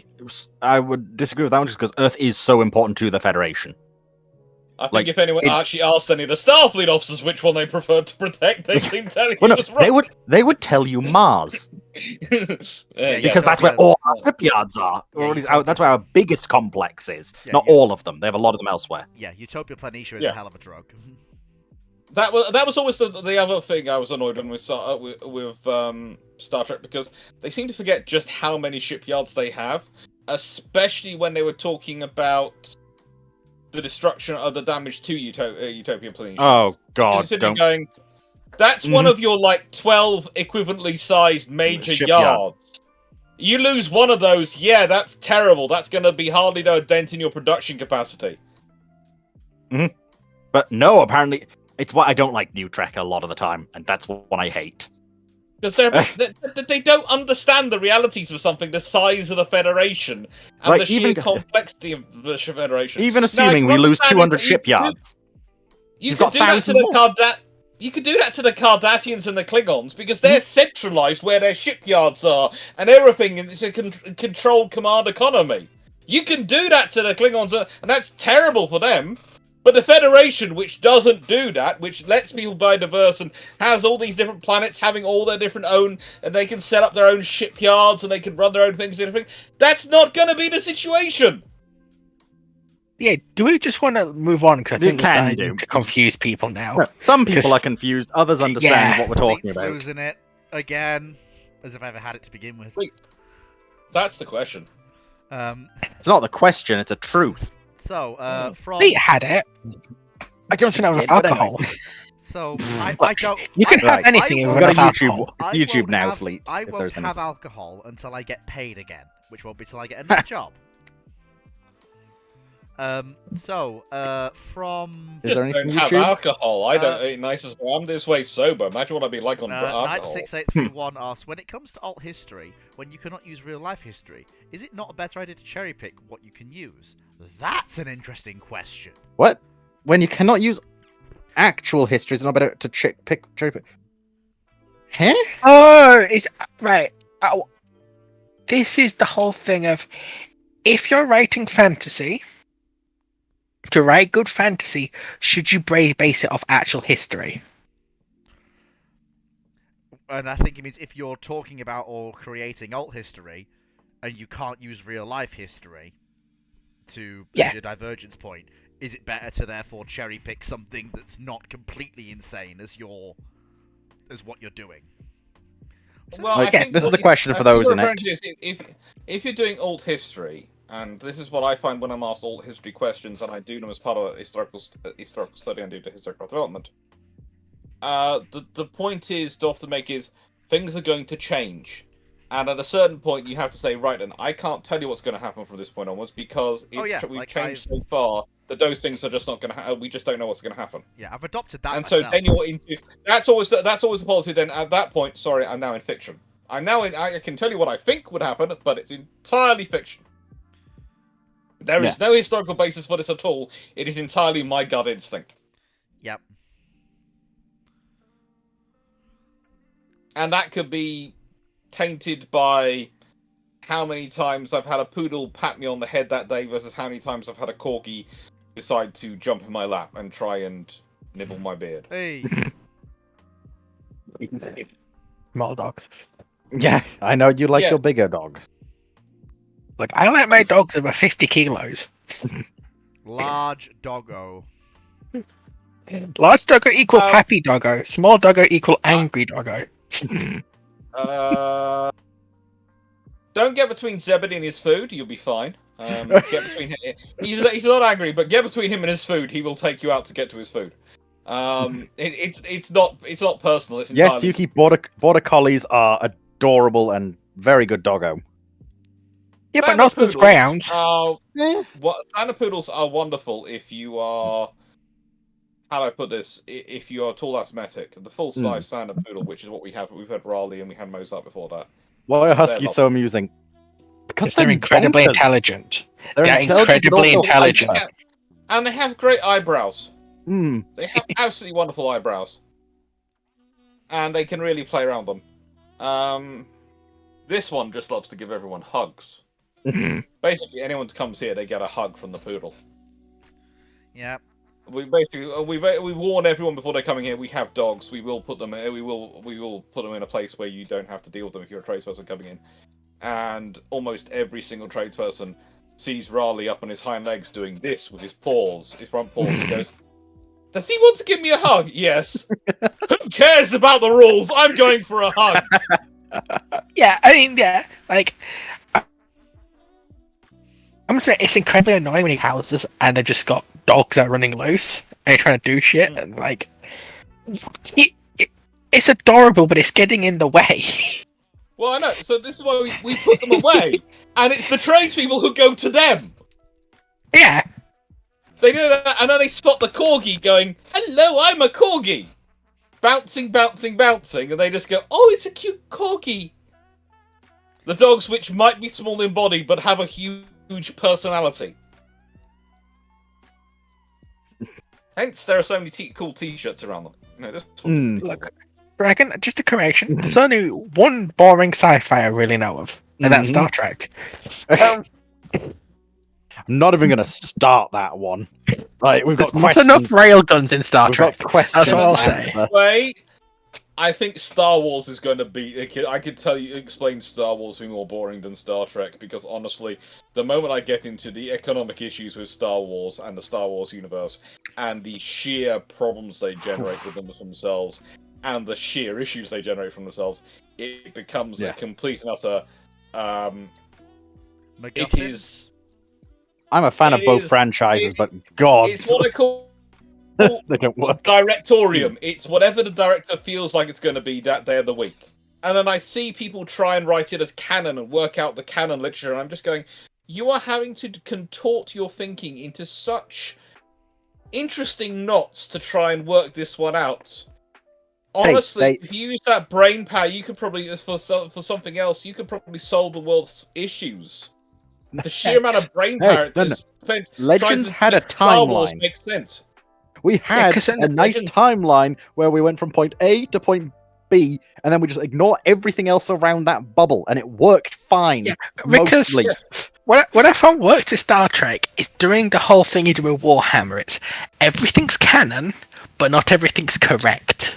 Not true, actually, with Star Trek, but you get it for stuff like that hasn't been explicitly non-canonized. oh no, you do. Right, Star Trek has Alpha Canon. What you see no, on I screen. want. I'm talking Beta about Star Wars, canon. Dragon, Delta Canon. and Star Wars Gamma because Canon. I don't give a shit about Star Trek. Star Wars is weirder.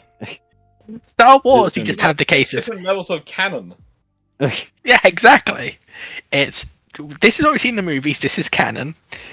This is close adjacent. So it's probably correct.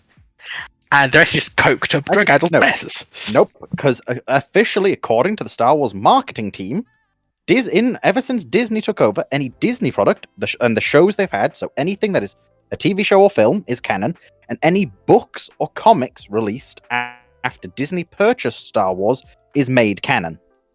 To the same degree, unless it gets purposely contradicted by a show. Yeah. So, technically speaking, yes, Lego Star Wars is canon, but that's in the Lego Star Wars universe. Fucking They are two different universes. Which is why everything is canon. Don't worry, Some of it might be bullshit. Then you've got Legends, which is what people used to have, and then there's the more insane part. Yeah. Is Lego Star Wars producing the first Darth Jar Jar? Yeah. Yes, they've done so. It's now available for purchase. Anyway, anyone got any more boat questions? Yes, there's a lot more. Fleet's still got like another 20 odd. I believe the next one's from Gunnery Still waiting Officer. for someone to start suggesting next time there's Royal Navy ship names going up. Someone tries to suggest one would be called HMS Darth Jar Jar. I'm gonna say this now. If one second, allow me to slip into customer service. Hi there. Uh-oh. Are you concerned that your question's not getting answered on Fleet Random Ramblings? Would you like to make sure that your question is punted to the top of the queue? Try Fleet's friendly funding role on Fleet's Patreon. For only $15 a month, your question can be punted to the top of the queue every week. You get one question a week, so make it count. Or we $15 get a month? Yes. Or we get the pitchforks and the rifles. Lowest entry for me on we amount to Patreon is like two. £3 a month. No, the £3 a month is just you helping me.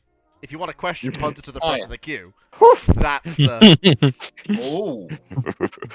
Like, all I'm And gonna say is, we do you have really think rules. I'm gonna cancel my boosting this I- random server I boosted 7 years ago to fund you?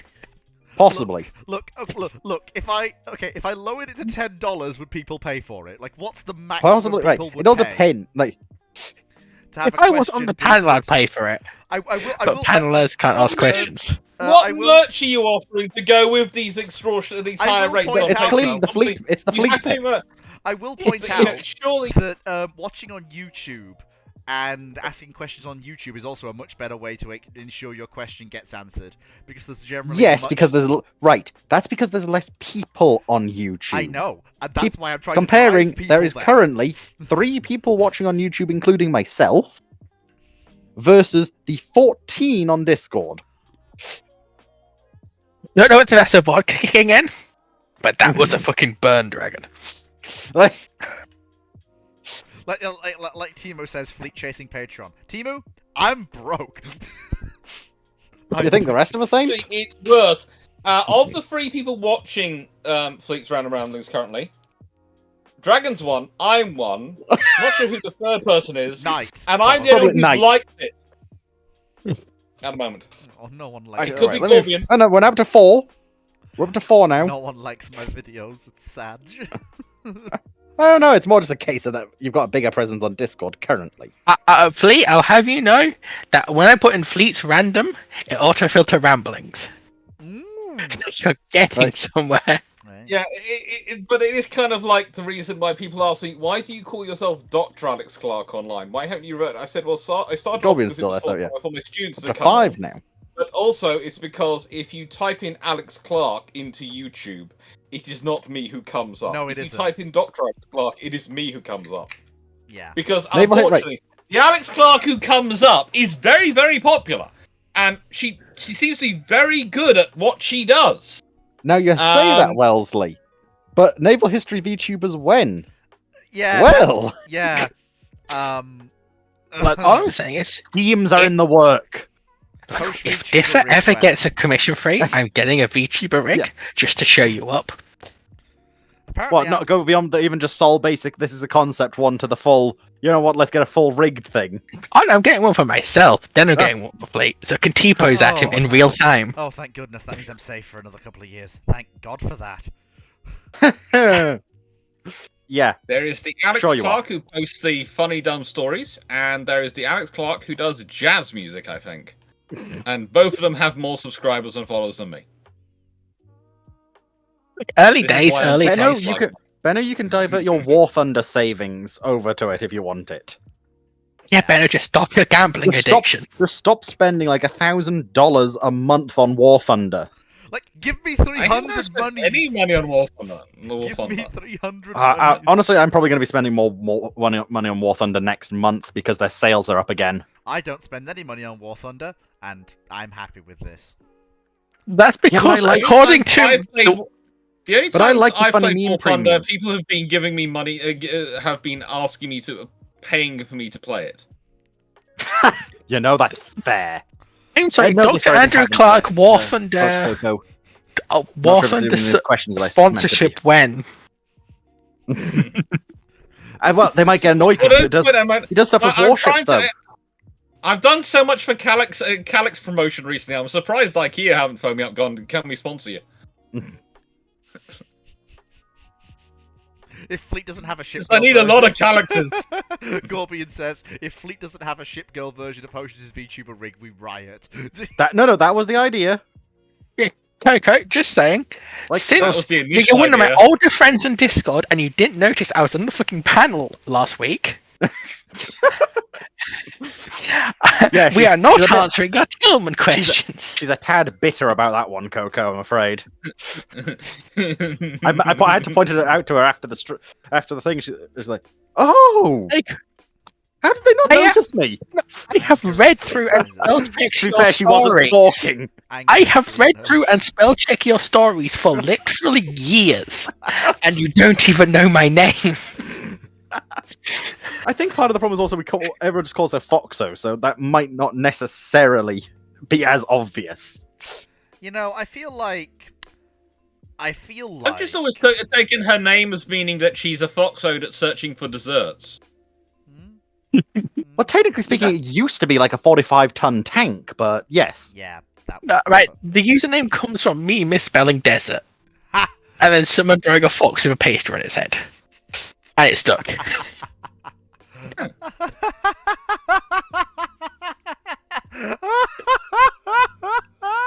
I just thought you were a fox hunting for ice cream and donuts. I think Now that's what we're- it turned into. Yeah. Sweet- Oh, sweet Jesus. You know, I'm glad above. mine's just so simple. It was just a random thing I chose. I became the Fleet of Oceans because of a thing to do with nation states. Fleet of and Oceans Prod, yeah. And it's just stuck. And now it's going places.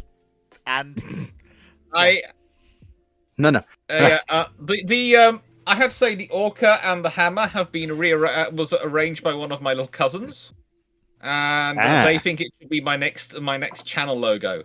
I'm going, no, my channel logo is a ship in silhouette, and I keep it with orange and blue at the moment, and I have my Drakenfell designed little badge the- thing. But no, she reckons that an orca with a hammer would be more appropriate for my channel.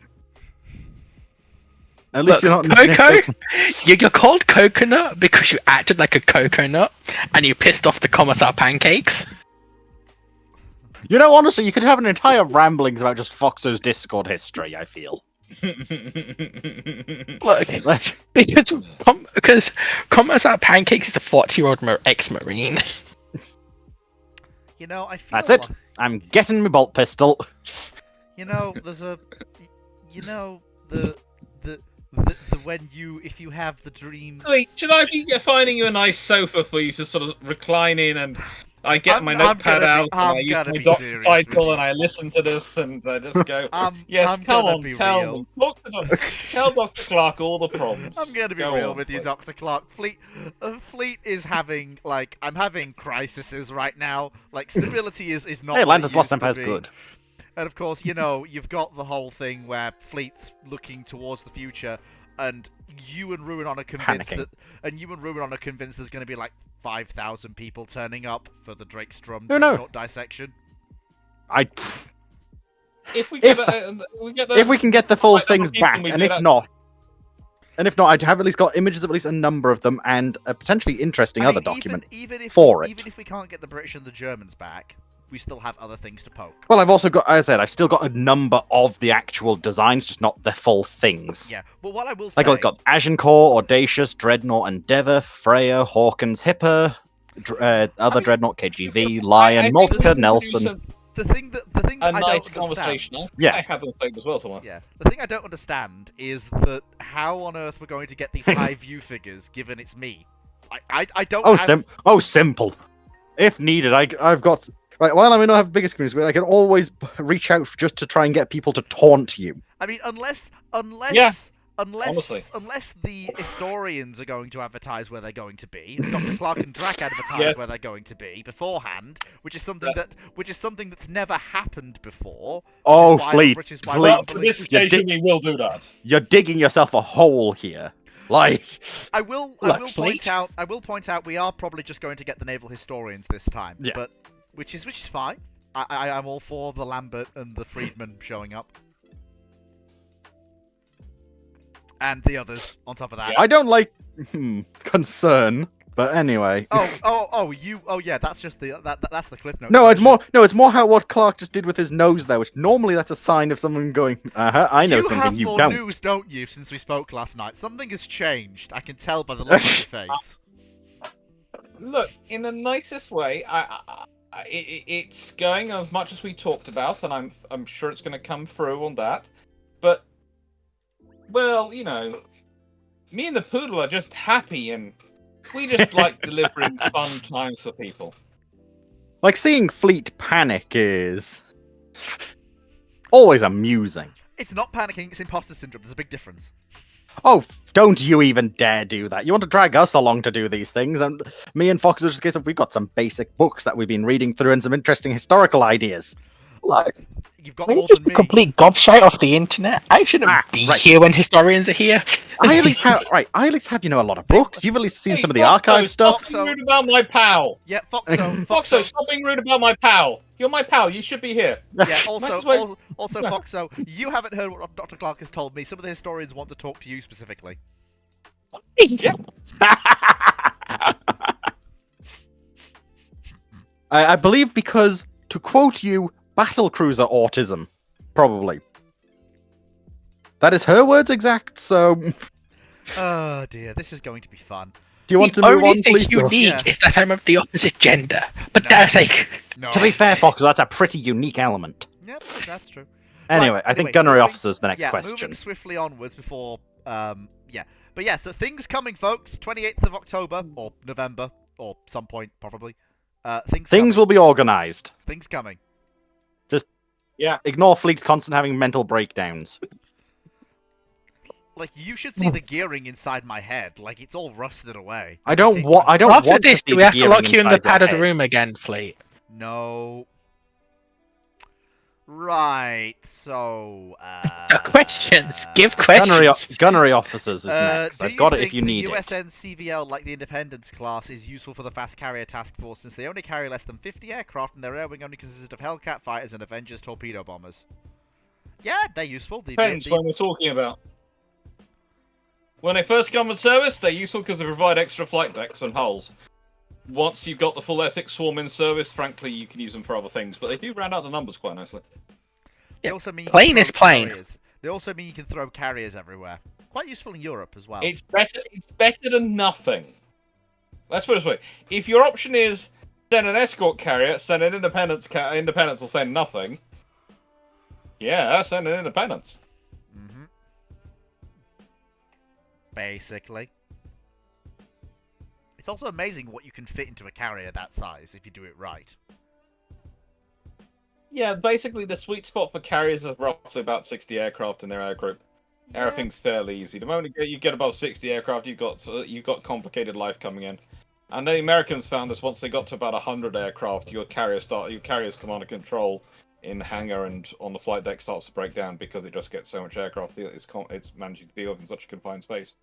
Okay, quick question about that. Mhm. Is that still a case for modern aerial combat control? Yeah. I think that with like automated systems, it would be much easier to track and control the aircraft. Yeah, but humans are still humans, and the problem is, if you look at the Queen Elizabeth class, what happens when one person just forgets and leaves some covers inside an engine? You lost the Queen's F-35. Even with all the automated, So, we lost an F-35. So, this is the thing: is above a certain point, you have complications. You have even more accidents and risks, and just keep managing the people involved. Okay, so it's an organizational issue, not a technological issue. Yeah, it's a human issue, not a technical. It's also one of the reasons why brigades are usually structured the way they are. Usually, divisions are made around 3 maneuver battle groups. Why? Because the moment you try and put in more than 3, things get weird. So this is why you tend to, when you have a division which is made up of more than 3 battle groups, one of those is not a maneuver battle group, one of those is a holding battle group, or a reserve battle group. Okay, so that would explain why historically older sort of divisional like akin structures had more sort of regiments and battalions in them. Yeah. Because if they're not maneuver elements, they're easy to command and control. Because if you're just having troops to go stand there, that's easier to coordinate than you've got to go here, go here, go here, while you've got to go there, there, there. And it's how much information can the commanders actually keep in their minds at any one time. Yep. And this is even with staff and all the other systems we have. Think about it yourself when you're running a computer game. And if you're a strategic commander, how many formations do you often have running an attack at the same time? Will you have 5 or 6 groups, or will you have roughly 3 groups? Roughly 3. 3 to 4 sort of thing. Yeah. Because normally, like in stuff like StarCraft, you'd have a fire group and the attacking groups. And that's you in control of everything, with no staff to work through, no subordinate commanders to deal with, and having the full information knowledge literally at your fingertips and instantaneous command. And you can control you're usually maintaining 3 to 4. So it makes sense in combat, it's about 3, and when it's actually humans involved fighting humans in real world. Yep. But wouldn't the staff allow you to do more because you're able to delegate who's what's where, sort of thing? Yes, but also then you have to watch the staff and make sure the staff are doing their jobs. And they're going to be under stress like you and can make mistakes as well. Okay. So you have to be able to watch them for some mistake. So I guess the whole delegation thing is like the step above the chain, where you're sort of commanding multiple divisions. Yeah, then if you look at core structure, they're usually roughly 3 divisions as well. Is it 3? I thought it was 4 for cores. Ooh, have a look at them. You'll find in World War II, sometimes the armored divisions go down to 2 brigades because it's easier to control 2 brigades in the when you're doing rapid maneuver, 1 armored and 1 basically motorized brigade. For some divisions, and sometimes the cores are down to 2 divisions because again, it's organizing and controlling them over the distances and with all the logistics and all the details going on. But again, with cores, usually they're 3 divisions. These things. I was been thinking about the Soviet ones then, which are like 5 to 6 at times. Ah, no, the Soviets are different. Oh, the Soviets use similar names, but they're not actually the Guards, armies, etc. are not the same structures. They are combined arms elements where they have both maneuver elements and holding elements and all the different things within them. Okay, so with the Guards, you'd have like 3 maneuver elements and 2 holding elements. Bingo. Oh! That makes a lot more sense. Because they're supposed to, remember, the Guards were supposed to smash their way through and hold the gap open while their own lead elements carried on pushing so that others could follow through behind them. So you needed 2 holding elements because you smashed the hole in the line. So you need 1 to hold one side of your gap, 1 to hold the other side of the gap.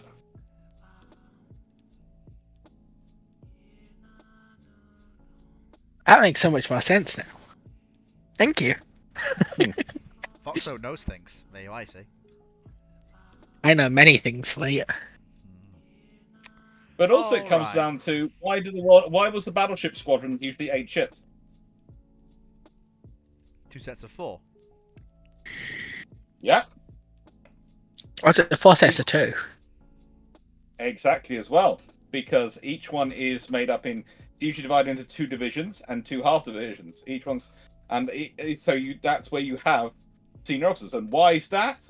Because the maximum a senior officer could usually see, and this comes from the Age of Sail and coordinate with, was 2 ships in any direction. So, if you have 8, the odds are the senior officer cannot directly communicate with the people in the aft back, but the 2 middle ones can communicate with either end. Wouldn't that make sense for it to be multiples of 3, not multiples of 2? You've got the ship that's the senior officer behind and 4. Behind and aft, sorry. Because that's your redundancy having the 4th senior officer in an 8. Oh, so if one of the ships carrying the senior officer gets hit and that guy dies, you've still got You're down to a command limit of 9. You're down to 3 commanders and for 7 ships. Yeah, for 3 for 3. Well, Yeah. yeah, 3 for 8. So it's your redundancy for battle.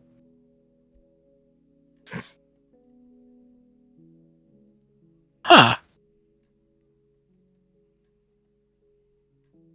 Yeah, do you want to ask another question? I think chat's getting bored. Well, all right, okay. So I'll tell you what. I am going to look through. So very quickly, let me just check YouTube quickly for one last YouTube question.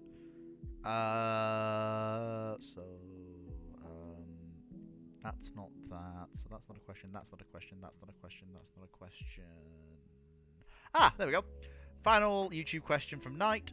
Would it be reasonable to think that the Japanese could never really have held Korea forever and would have had to let it go? No, the Japanese would have held Korea forever. It just would have resulted in a lot of dead Koreans. No. Honestly, not. No. I can't imagine they can hold it forever. No. I mean, won't it depend on how well they can Japaneseify it, essentially? Because they were already attempting to mass migrate Japanese settlers into Korea to get like a loyal minority to secure their grip on it. Mm-hmm. So I suppose if you can get like a good chunk of a good minority that's loyal to Japan. One word: Ireland. Mm-hmm. You of all people should be in. You of all people, Foxo, should be inherently familiar with the problem of this, where some people will want to be independent and will fight for their freedom. Yeah, the issue of Ireland is it partially worked. That's the issue. Which is why it could potentially partially work for Korea, basically. It's in And with the Soviet Union, Communist China, all those things. It depends how the world, how the geopolitical world, you know, how it changes, how it develops. Yeah. Like if by some miracle Japan pulls off the co-prosperity sphere, Korea's basically going nowhere fast tonight. If all the stars align and Japan somehow pulls off the impossible. The issue, with what Cloud's brought up, the issue I can see is Japan probably could hold the cities just by Japanese settlers and direct governance. Look at the terrain map of Korea. Yeah, the north have got no chance because that's rural mountains. No. And only the British could control. And even the cities in the south. They are isolated and surroundable. Yeah. So you head towards sort of the middle bit where the center of power in Korea is, like Seoul and Pyongyang sort of area. That's where I could see. I thought it was Seoul. No, Seoul. It's just Seoul. Seoul. Yeah, the E is silent. Anyway, so Seoul, Pyongyang. So. Yeah, I'm just having a look through to find a good question to end on, since it'll be the last question of the night. Well, the last YouTube question was from Night. Wait, there's a joke for you. No, that's just not surprising. No. Here we go. Yeah. Only one who asks YouTube questions. Why is he the last one? No. There are other people. There's Gorbian, there's Stephen Meyer. Mm-hmm. Yeah, there's a couple of people at least. Yeah, there's actually 6 watching on YouTube now. During last Monday's ramblings, we had a really good variety going on. Mm-hmm. Yeah, that's because you had everybody on. True, I did have everybody on. Alright, so very quickly to end off. I'm pretty sure that's heresy. What's heresy? Like, you might actually want to remove that. What? What put in Theatre at Sea?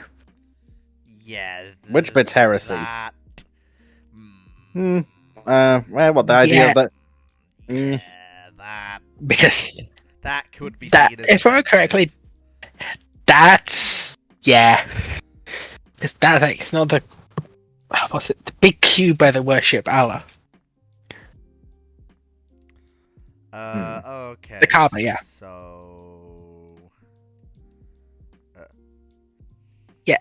Inflation. I just noticed it now. Hmm. What? Inflated my craft economy mentioned it, but Where? Okay, so I think I'll finish on. If I can find it. I had it a second ago. Problem with this many questions is you're trying to find something. which one is it? What was it, Fleet? I've probably got it on the list. Mhm. Ah, here we go. Yeah. What have you done? Your typical gunnery We just asks. took a full chug. Yeah, your typical gunnery officer asks thoughts on the Dahlgren Proving Ground. Do you think the British and the French have any equal or similar kind of testing ground for naval guns? Well, it's a really Once cool. upon a time, yes. It's a really cool lineup of guns. I think from what I can see, that looks like 5-inch, 8-inch, 3-inch, 14-inch, another 5-inch. I think that's a 16-inch gun. Then behind that's another. There's a 12-inch gun, I think. If I've got my maths right. Historically, yes, everyone had them because they were basic requirement for testing your armory and testing Yeah, your it's guns just- and proving your rounds and training your gunnery personnel. The Now, Vickers so ones it's- were demolished, weren't they? Hmm?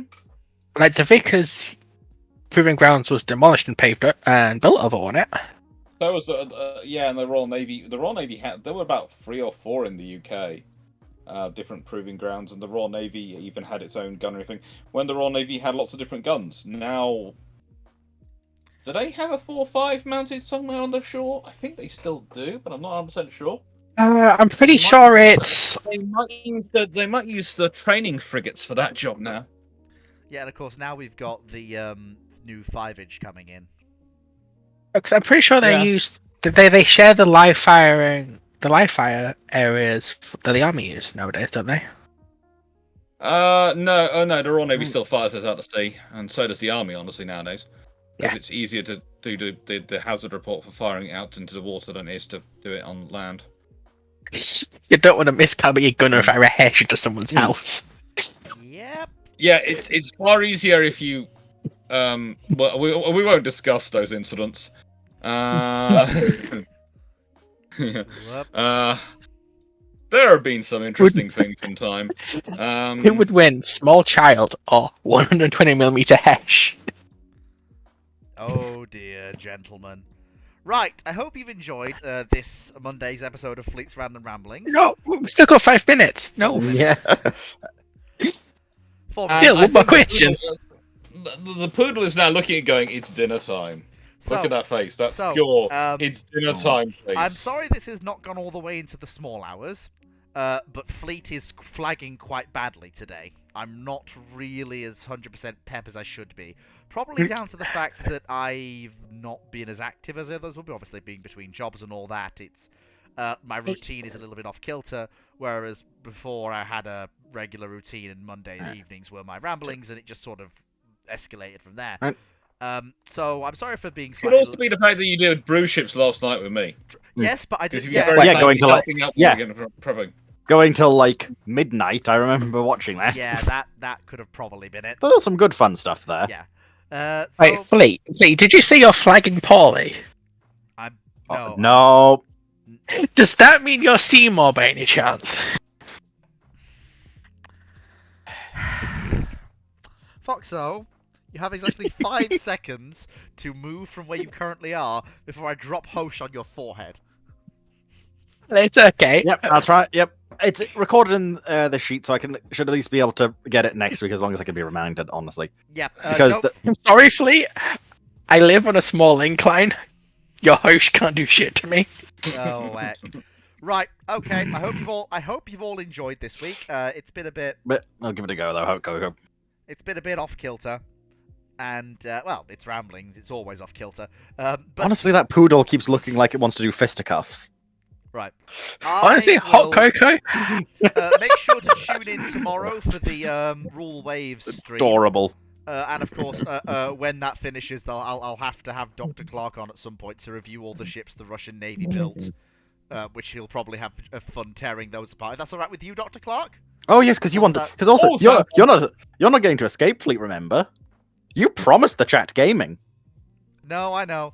I just need 5 minutes. Yeah. I just need 5 minutes to sort Okay, myself out. Chris, and then... do you want me and Dragon to run it for you? And No, you no. can piss off What? to sleep. No. No, I'm not running. I've got other things to do. Oh I've no, got to No, I, Dragon. checks. No. I just. If Fleet's not We'll see what available, we we do. will do Actually Hoy. being pushed towards the door by the poodle now. No, Go on, Clark, before it starts I- munching pushing you. me in my chair. I am okay to run gaming. I you- just need 5 minutes. It's because you mentioned food so much, Clark. It's Anyone- like, come on then, Yes. you promised me. Anyone Yeah. who wants to partake in gaming, please report to Event Room 1. I'll be there in 5 minutes. Thank you everyone so much for watching. Thank you everyone so much on YouTube for asking. Thank you very much people for putting up with Fleet's madness.